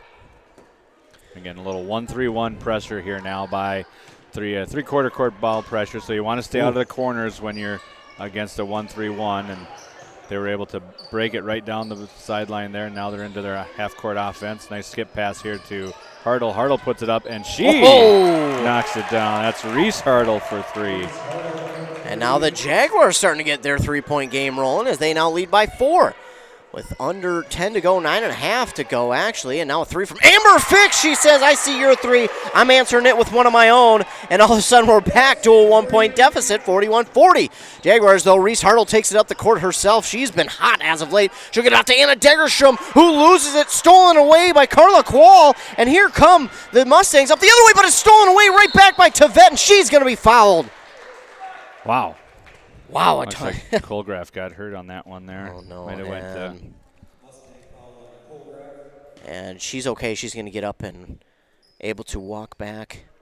It's going to be her second team foul, or her second. It's going to be the 6th team foul, so they will be in the bonus going forward as number 20 is going to check in for the Mustangs. Clevin, I believe, yes. As well as Megan Sperling. Really using the bench now, deep into the bench. Reese Hartle lost that ball, and it will go back to the Mustangs. So a great opportunity there for the Jaguars to extend their lead, but goes out of the hands of Reese Hartle to the Mustangs, and they will take over.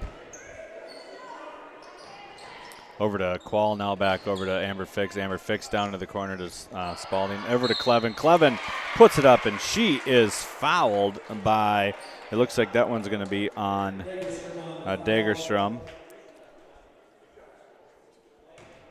As I am trying to catch up with all the... Clevin will go to the line to shoot 2 here. And she's short on the first. I know my sheet only goes so far that I'm that I use, so I've run out of space here on my sheet. Yeah, I believe the sheet that we both use is 12 players long, so they've gone 13 deep, but this shot no good. Rebounded there by Amber Fix. She'll get it back for her team, and now inside to Carla Quall, and poked out. I think that's Gracie. No, that's Tavette who poked it out, and stolen away here by Anna Degerstrom. She works it up and gives it off here to Sydney Krieger near side. Sydney Krieger, she pauses, gives it back to Anna Degerstrom. Degerstrom fakes a pass, now drives inside. She's guarded well, though. She'll give it back to Reese Hartle to kind of settle things down and get the offensive play going. She gives it off to Krieger, now to Anna Degerstrom. Degerstrom near side. She's going to take it inside. She stops, gives it back to Krieger. Now Staffney for 2, no good. Rebounded there by Carla Quall.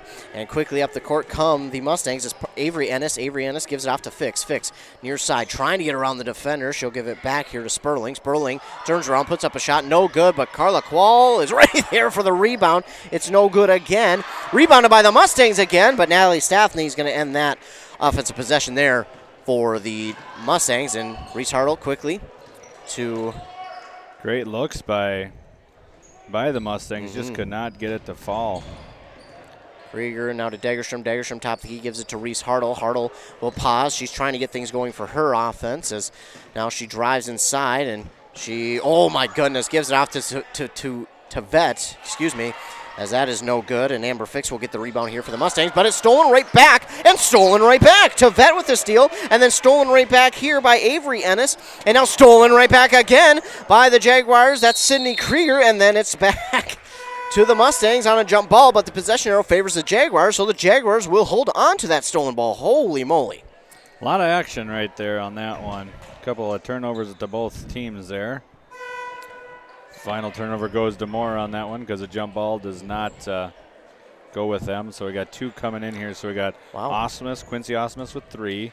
And we got Sophia Steffen coming back in with 4. So we got just under 8 minutes. Yeah. So it was about time to try and get your starters back in, see if they can help you out here. Oh, and an ill-advised pass. Sophia Steffen takes it to the basket. It's no good as Hannah Hartle will get the rebound there.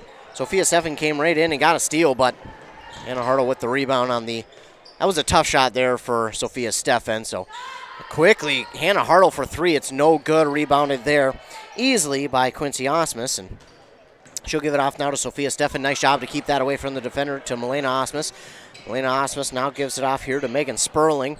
Right back inside. They go to Quincy Osmus. Oh, and that's poked out and stolen away by, that's Gracie Olson. And then I think we get a foul. Was that on Mora? Yeah. 20 blue, so that's going to be shooting fouls now.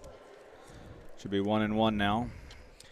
So all of a sudden, Mora back into some foul trouble. But again, Jaguars didn't have the greatest success in the first half, so maybe you're not as worried about the free throws as you might be. The only problem is the one that they brought to the line. Gracie Olson is 3 for 4 here in the second half. So, yeah, she's really turned things around. In the just blow the whistle. Yep. So we had a lane violation. Well, I wasn't sure if Mora didn't step in first, and that's what caused Hannah Hartle to jump. It was close. Yeah, it was. Nobody really knew what to do on that one. No. Yeah, I thought Mustangs had jumped in first, and that's what caused Hannah Hartle to jump in. But I mean, it was so close. 2-3 defense now employed by the Jaguars, which leads to a turnover there. Hannah Hartle will make up for that mistake by getting a steal back for her team, and Gracie Olson has it, and Hannah Hartle wanted the ball back, but instead she gives it off here to Brecken Hansen, now to Hannah Hartle. Hannah Hartle in the face of a defender, drains a 3. She has no fear. Yeah, she wanted that. She was feeling it because she wanted it. She kind of said it to the before that she wanted the ball, and she got it back, and she knocked it down. Now dipping under 6 minutes to go, 4-point lead. Oh, and a pass here stolen away by Hannah Hartle. She is by herself right now, taking over. Her shot is up, no good, but a quick, easy rebound there. I cannot see the number. That's going to be, Hannah Hartle. So Reese Hartle was on the shot there, but then she missed it, and then Hannah Hartle got the rebound and put back for the Hinckley-Finlayson Jaguars that quickly extended their lead to 6 now, 46-40 on the Embrace Orthodontics scoreboard. Yeah, that Embrace Orthodontics scoreboard also sees Dr. Sievers, who is committed to providing world-class orthodontic care in a friendly and comfortable atmosphere.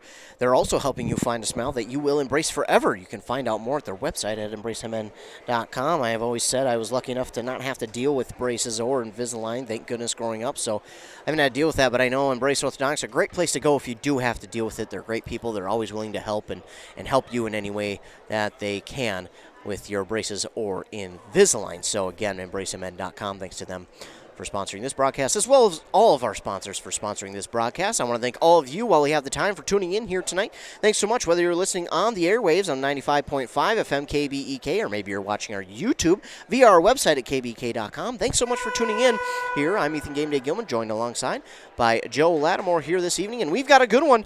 It's a 6-point lead currently for the Hinckley-Finlayson Jaguars, but we've seen how quickly this game can be turned right back around. Right, that full court press. Now Mora's going to get the ball, get an opportunity here on a shot, and then set their press, and they might be able to get right back into this quickly as Parker Ennis is checked back into the game for the Mustangs. So now it's go time here. They got both Parker Ennis, and Sophia Steffen in with 4 fouls.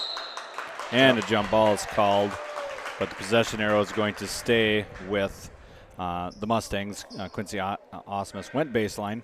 The lefty going to the left, but just was not cut off there by one of the Jaguars. Yeah, Jaguars did a good job, close that up pretty quickly, but now we'll go to the top of the key here to Milena Osmus.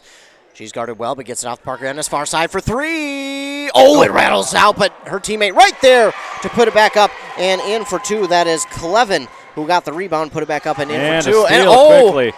Milena Osmus will put it up and in for 2, and there we go. We talked about how quickly this game can turn around, and all of a sudden it's now a 2-point lead for the Jaguars. And it's kicked out by the Mustangs, so it will stay with the Jaguars. Holy cow, the Jaguars a little bit shocked after that one, but now they'll have it in their front court here. And I was going to ask what they should do on defense, but, well, now they're back on offense so quickly after that quick steal and 2, and now Hannah Hartle, she'll have it on that far side. She'll give it to Reese in the far side corner. Back to Hannah Hartle.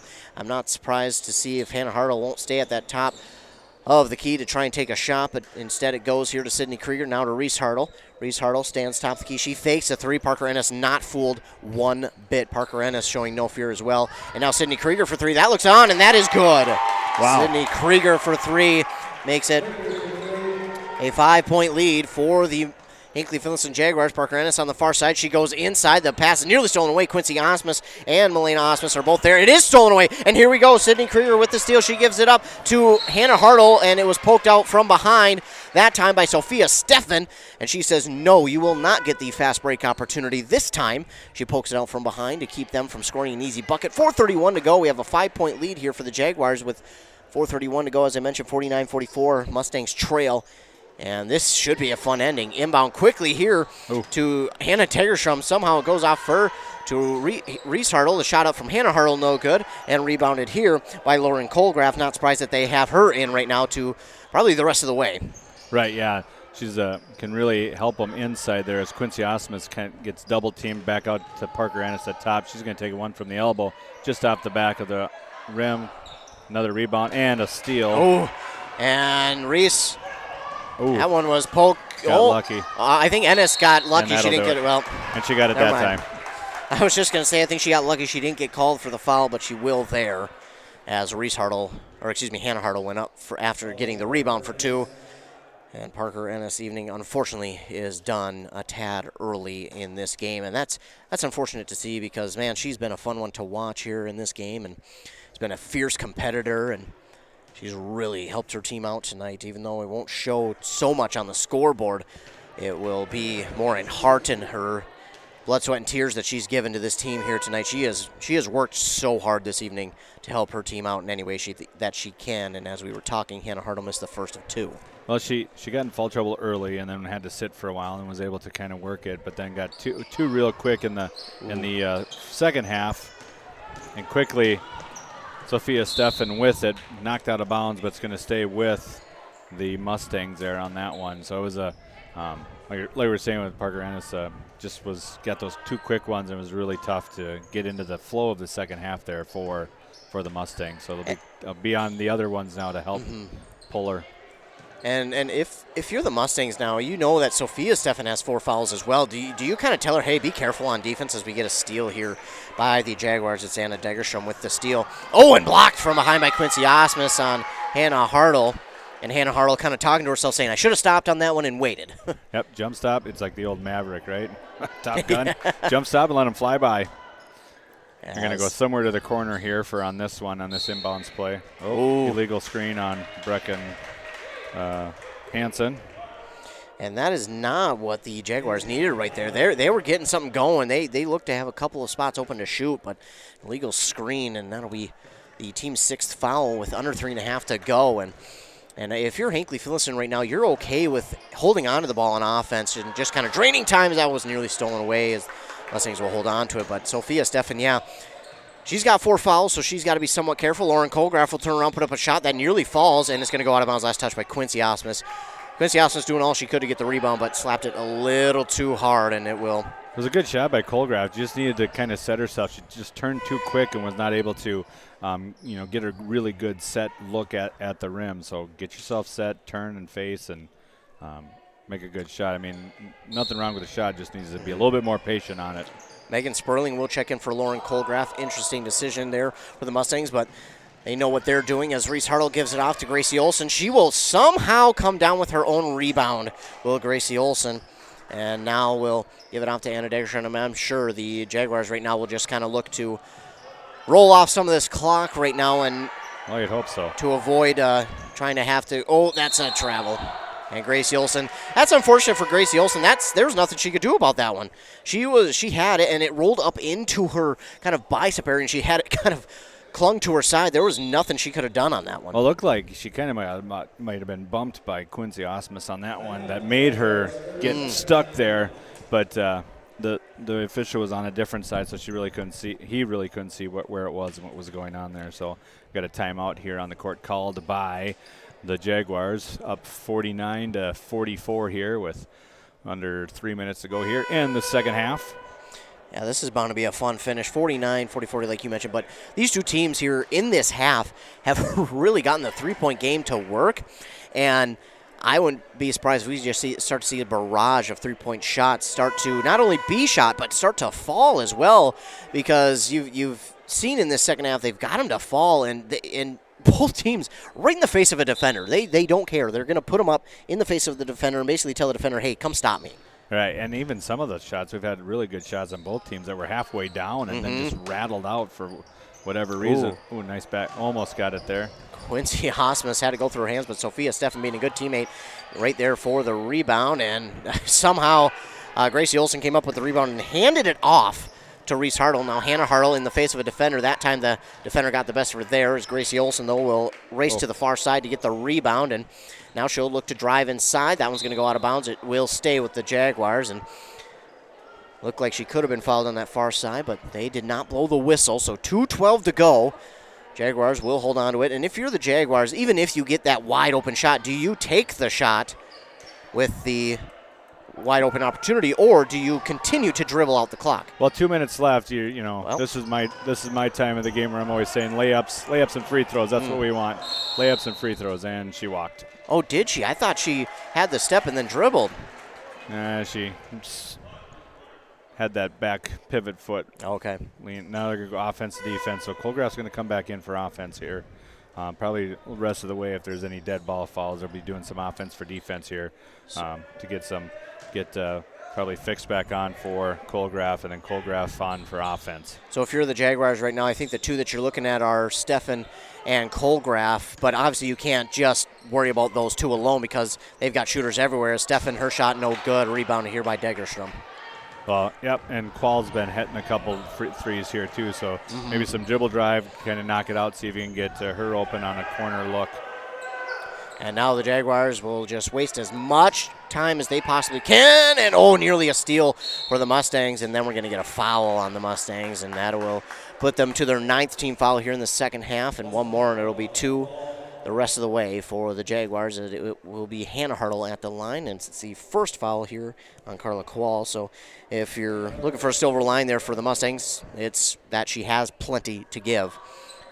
And Hannah Hartle will make the first, so a big free throw there by Hannah Hartle made to push this to a two-possession game or a 3-possession game, whichever way you would like to look at it, now for the Jaguars. Now it's a 3-possession game, I would call it there, Ethan. 7-point lead, yep. So quickly up the court now. Qual with it. She's going to get an open 3 from the wing. Just can't get it, but nice rebound by Stefan. Back over to Colgraf. Colgraf's going to through the 3. Off the board, no good. Osmus with the rebound, no good. Stefan with the rebound, offensive rebound, and just missed. So she's going to go to the line to shoot 2. So Reese Hartle, that's her 3rd, team 7th, but Stefan's going to go line 2, shoot 2. So nice offensive work there by the Mustangs. They got 3 extra opportunities there, and were rewarded with a trip to the line. Now she got to make this one to get a 2-possession game here, which she does. Through.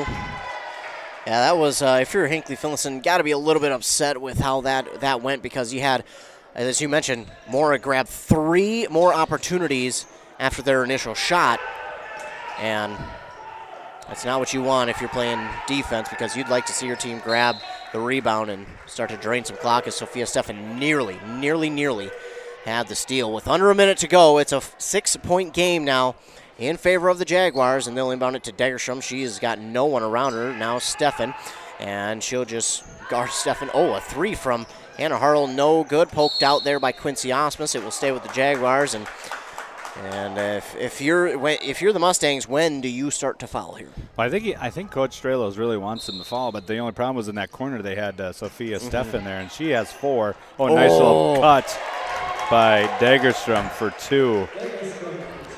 And that was a beautiful job by Degerstrom just to realize where the defense was. Qual, though, going to try and answer back with a 3. It's no good. Quincy Osmus there for the rebound. Probably got a foul on her that was not called as Degerstrom gets the rebound.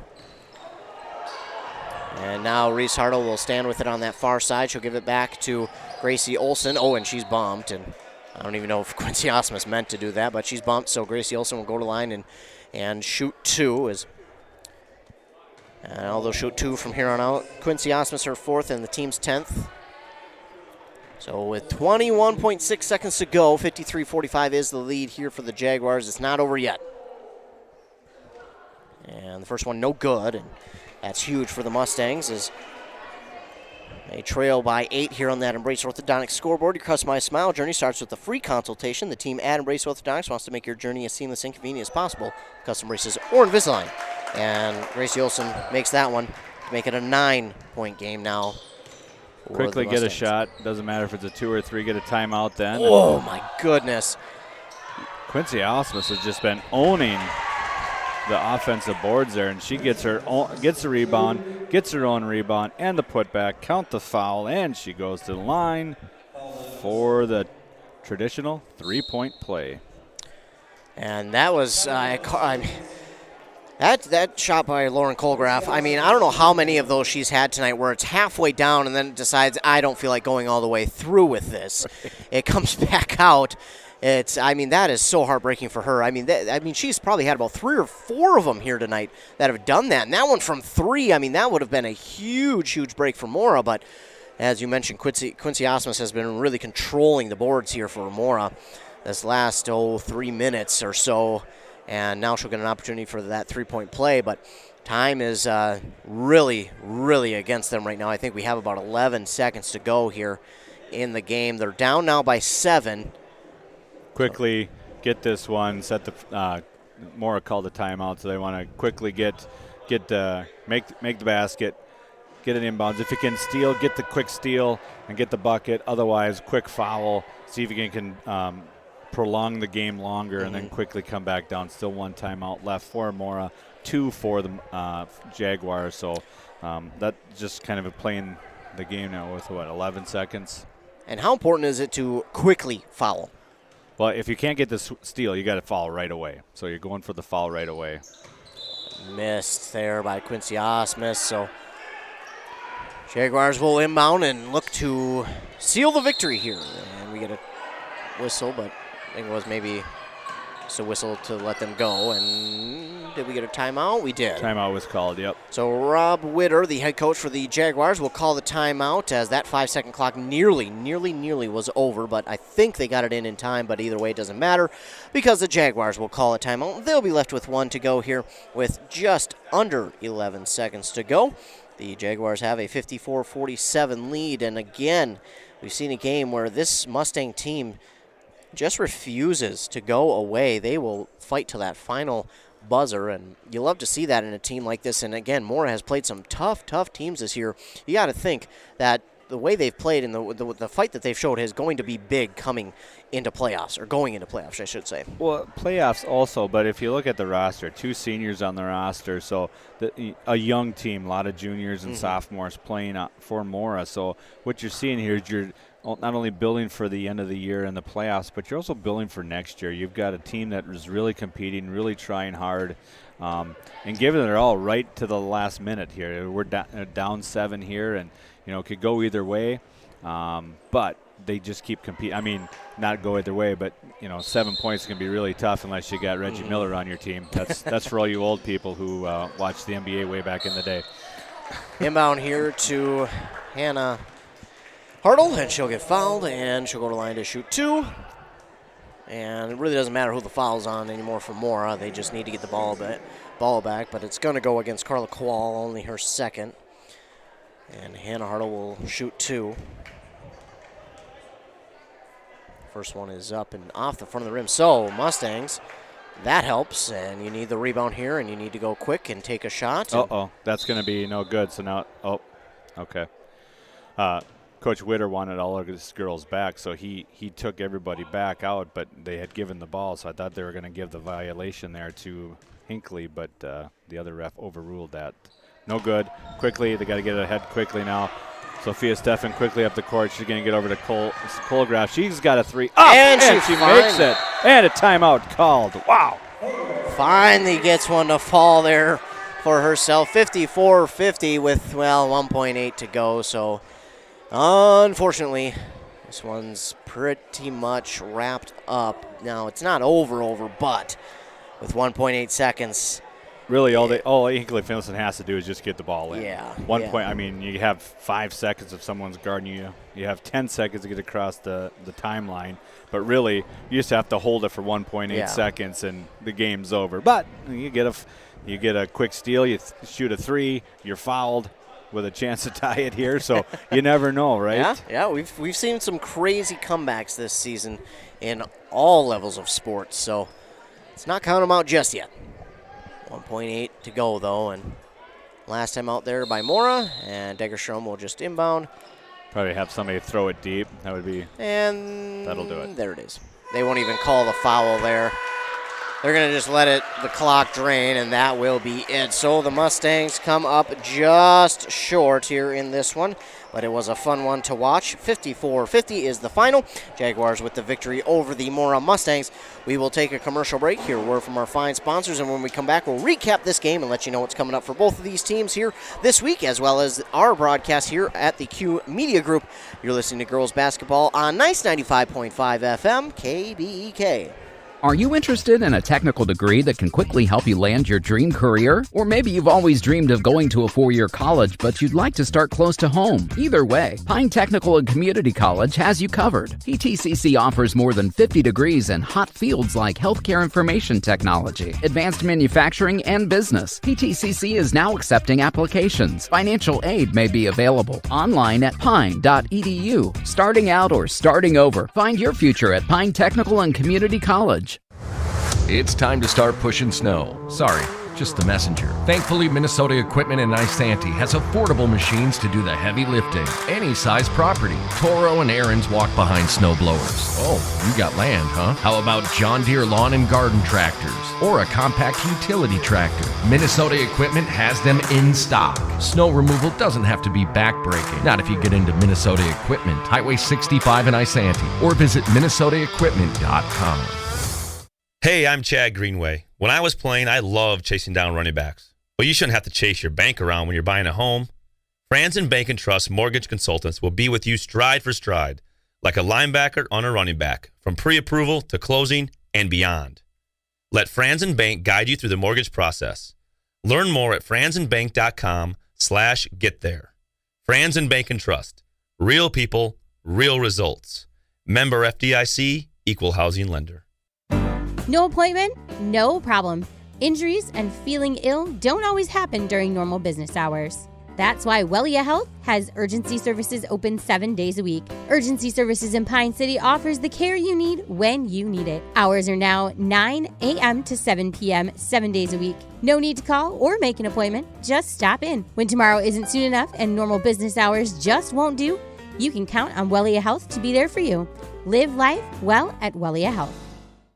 Joe and the gang at Roddy Motors say, "Go Mustangs!" Well, of course, he's got 3 boys playing varsity hockey. He's born and raised in Mustang country, voted Reader's Choice Best Dealer in Kanabec County, and he offers vehicles of all makes and models, can get you financed on site, and put you in your new vehicle before the Mustangs take on next week's opponent. When you need a quality new vehicle, make your way to Roddy Motors in Mora, or visit roddymotors.com, RODDY motors.com. Are you interested in a technical degree that can quickly help you land your dream career? Or maybe you've always dreamed of going to a 4-year college, but you'd like to start close to home. Either way, Pine Technical and Community College has you covered. PTCC offers more than 50 degrees in hot fields like healthcare information technology, advanced manufacturing, and business. PTCC is now accepting applications. Financial aid may be available online at pine.edu. Starting out or starting over, find your future at Pine Technical and Community College. It's time to start pushing snow. Sorry, just the messenger. Thankfully, Minnesota Equipment in Isanti has affordable machines to do the heavy lifting. Any size property. Toro and Aaron's walk behind snow blowers. Oh, you got land, huh? How about John Deere lawn and garden tractors? Or a compact utility tractor? Minnesota Equipment has them in stock. Snow removal doesn't have to be backbreaking. Not if you get into Minnesota Equipment. Highway 65 in Isanti. Or visit minnesotaequipment.com. Hey, I'm Chad Greenway. When I was playing, I loved chasing down running backs. But you shouldn't have to chase your bank around when you're buying a home. Franzen Bank and Trust Mortgage Consultants will be with you stride for stride, like a linebacker on a running back, from pre-approval to closing and beyond. Let Franzen Bank guide you through the mortgage process. Learn more at franzenbank.com/get there. Franzen Bank and Trust. Real people, real results. Member FDIC, Equal Housing Lender. Back here on Nice 95.5 FM KBEK. Ethan Game Day Gilman joined alongside by Joe Lattimore for this girls basketball game, which has just concluded. And Joe, this was a fun one here in this one, but the Mora Mustangs come up just short here at the end, 54-50. But again, it was a fun one. We had a lot of action here in this second half, and 2 points in both halves separate the difference. Yeah, when we looked at the first half, a little slow, sluggish start, 22-20 at half. Second half scoring 32-30 for the Jaguars. So we had a little spurt there, a lot of scoring there in the middle of the second half that kind of got us going and got us excited there. A lot of opportunities for both teams. When I was, we talked about beginning of the game, kind of the keys. Turnovers were going to be key. Of course, unofficially, turnovers overall. Team turnovers for Mora, 34. For Hinckley-Finlayson, 27. So Hinckley-Finlayson wins that turnover battle, 34-27. Free throws played another big role overall for the game. Mora was 9 for 17, and Hinckley was 12 for 33, so they were able to get to the line 33 times and got 12 of them, but they were able to get 8 of those. They were 8 for 16 in the second half, so they were able to really correct their free throw shooting in the second half. So it made it that was key for them coming down the stretch to make sure that they were able to get their free throws and get the victory here tonight. But a lot of big explosion for both teams. If you look at Mora's scoring overall, two girls in double figures. Abby Kellish had 10, and Colgraf finished with 11. Again, of course, should lay out that this is all unofficial. Yeah. This is us trying to work a camera and a computer but we do the best we can. So those are the two high scorers for the Mustangs, followed by Carla Quall and Quincy Osmus, both with 7. For the Jaguars, leading scorer is Hannah Hartle with 16. Yeah. Followed by Gracie Olson with 10. Gracie Olson really had a nice second half at the free throw line. She didn't get any shots to fall, but she got to the line a handful of times and made most of those. So she finishes with 10. And the next one for the Jaguars was Hansen. She finished with 8. So a lot of balanced scoring overall. Yeah. And if you look at the score sheet for Mora, 10 girls scored for Mora, Wow. which is a lot. And for the Jaguars, 8 girls scored. So a lot of balanced scoring overall. And that makes it tough, especially when you're trying to prepare for the next team. It's like, well, if you take somebody away, somebody else might be able to pop up and make those shots and get the opportunities for your team. So a lot of balanced scoring there on both sides, and a really fun competitive game. Both you've talked about earlier in the game, both teams really fought hard. Each possession was key for each team, and they just and Mora no quit. Like they're a young team, but they showed a lot of fight. They didn't quit. They fought all the way to the end, and we're just a couple of possessions away from getting this game here at home. Yeah, they really were. It was a good outing by these two teams. It was so fun to watch. It was so close here, and unfortunately, I think Mora just ran out of time. But you give them 30 more seconds even, and this might be the other way, or we might be talking about some free extra basketball here this evening, because that's just how good it was. It was so back and forth. Hinckley-Finlayson at one point nearly was looking like they were going to go and extend this to double digits, but Mora came back right away, changed everything in their favor, and started to pull everything their way. But, yeah, unfortunately, I think Mora just ran out of time here this evening. But Hinckley-Finlayson, got to give them credit, too. They did such a great job here tonight, making sure that, even though they didn't get those free throws that they should have got there in the first half, they turned around, corrected it here in the second half, and started to just keep that lead in on their side. Again, Mora started this second half with an 8-2 run in the Mustangs' favor, so it could have easily snowballed, but their coach, Rob Witter, did a great job of just calling timeout, quickly correcting it, and then we're back to action for both of these teams, and man, was it fun here in this one. And well, it was a game of runs too, right? Yeah. Like it's an 8-2 run, they go up by 6 points, and then back come the Jaguars, and then they're up, and then Mora makes a little bit of run to make it close, and then they go up by 3 or 4, and then so it was back and forth all the way. It was just Mora's turn to come back, but they just ran out of time. Yeah, they're just out of time as well. And as we take a look at these two teams, and coming up for both of them, for Hinckley-Finlayson, who improves to 7-10 on the year,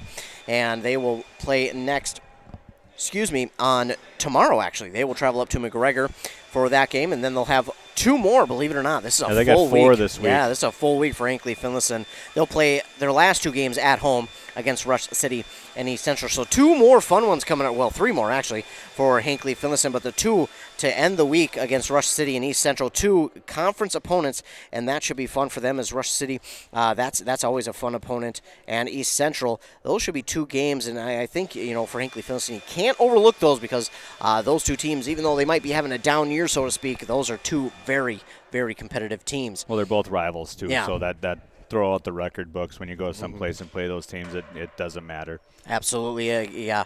I love the way you put it, because we've seen so many of conference opponents play each other in those rivalry games, and you could have a team who hasn't won a game and a team who's hasn't lost a game, and they play, and it's a 2-point victory for one team. So you really do have to kind of throw it all out. But for the Mustangs, unfortunately, fall to 1-14. But don't let that fool you. They're a tough tough team, and look for them to keep playing tough throughout the rest of the season, as they themselves will play again tomorrow, as they will travel to Moose Lake to take on the Rebels. Then on Thursday, they will travel out to St. Cloud Cathedral for another conference game to take on the Crusaders there. And that one coming up for us on our broadcast schedule here on 95.5 FM. We'll have more basketball coming up for you here tomorrow. It'll be boys basketball. Mora will take on St. Cloud Cathedral. That should be a fun one, another conference game there for the Mustangs. And then we'll have more on Friday as the Bram girls basketball team will host Ogilvie, and that should be another good one as well. So more conference games coming up your way here on KBK. Of course, if you want the full broadcast schedule for both WCMP and KBK, just head to our website at kbk.com or wcmpradio.com and find the schedules there at the sports tab, and just find the broadcast schedule there, and you just click on that. It will bring you to the YouTube link, and you can click on that, or of course you can listen to it on the radio as well. So I want to thank all of you who tuned in here tonight. Of course, thanks to all the fine sponsors. Thanks to Joe Lattimore for joining me here this evening. Joe, any final thoughts here for this one? It was a fun one, like you said, back and forth. Good non-conference, non-section game in the middle of the season, and it was fun to be a part of and watch. And both teams really fought hard, played hard, and both teams are going to have opportunities here this week to possibly pick up some wins. So I look to Mora to Moose Lake tomorrow night could be one where they could get their second W of the year. Absolutely, and Hinckley-Finlayson, if they were to win the rest other games this week, they could get back to 500 on the season. So a lot of opportunities for both of these teams this week, as Joe mentioned, to continue to try and win. But again, I want to thank all of you for tuning in. Don't forget to stay tuned to the morning shows on both KBK and WCMP for your local sports updates. Those run at 7:30, 7:45, 8:30, and 8:45. I'll give you updates from this game as well as other games going on around the local listening area. Once again, thanks to all the fine sponsors for sponsoring this broadcast. Thanks to you for tuning in. If you're listening on or watching on YouTube, make sure to hit that like and subscribe button so you are notified anytime that we go live with a local sporting event. So make sure to hit that subscribe button if you're watching on our YouTube. But then, thanks to you for tuning in. Thanks to Joel Lattimore for joining me for WCMP. I'm Ethan Game Day Gilman. Remember to be kind to everyone. You never know what someone is going through, and your kindness could make their day. The final one more time, the Mustangs 50, the Jaguars 54. Thanks for tuning in, and have a great rest of your night.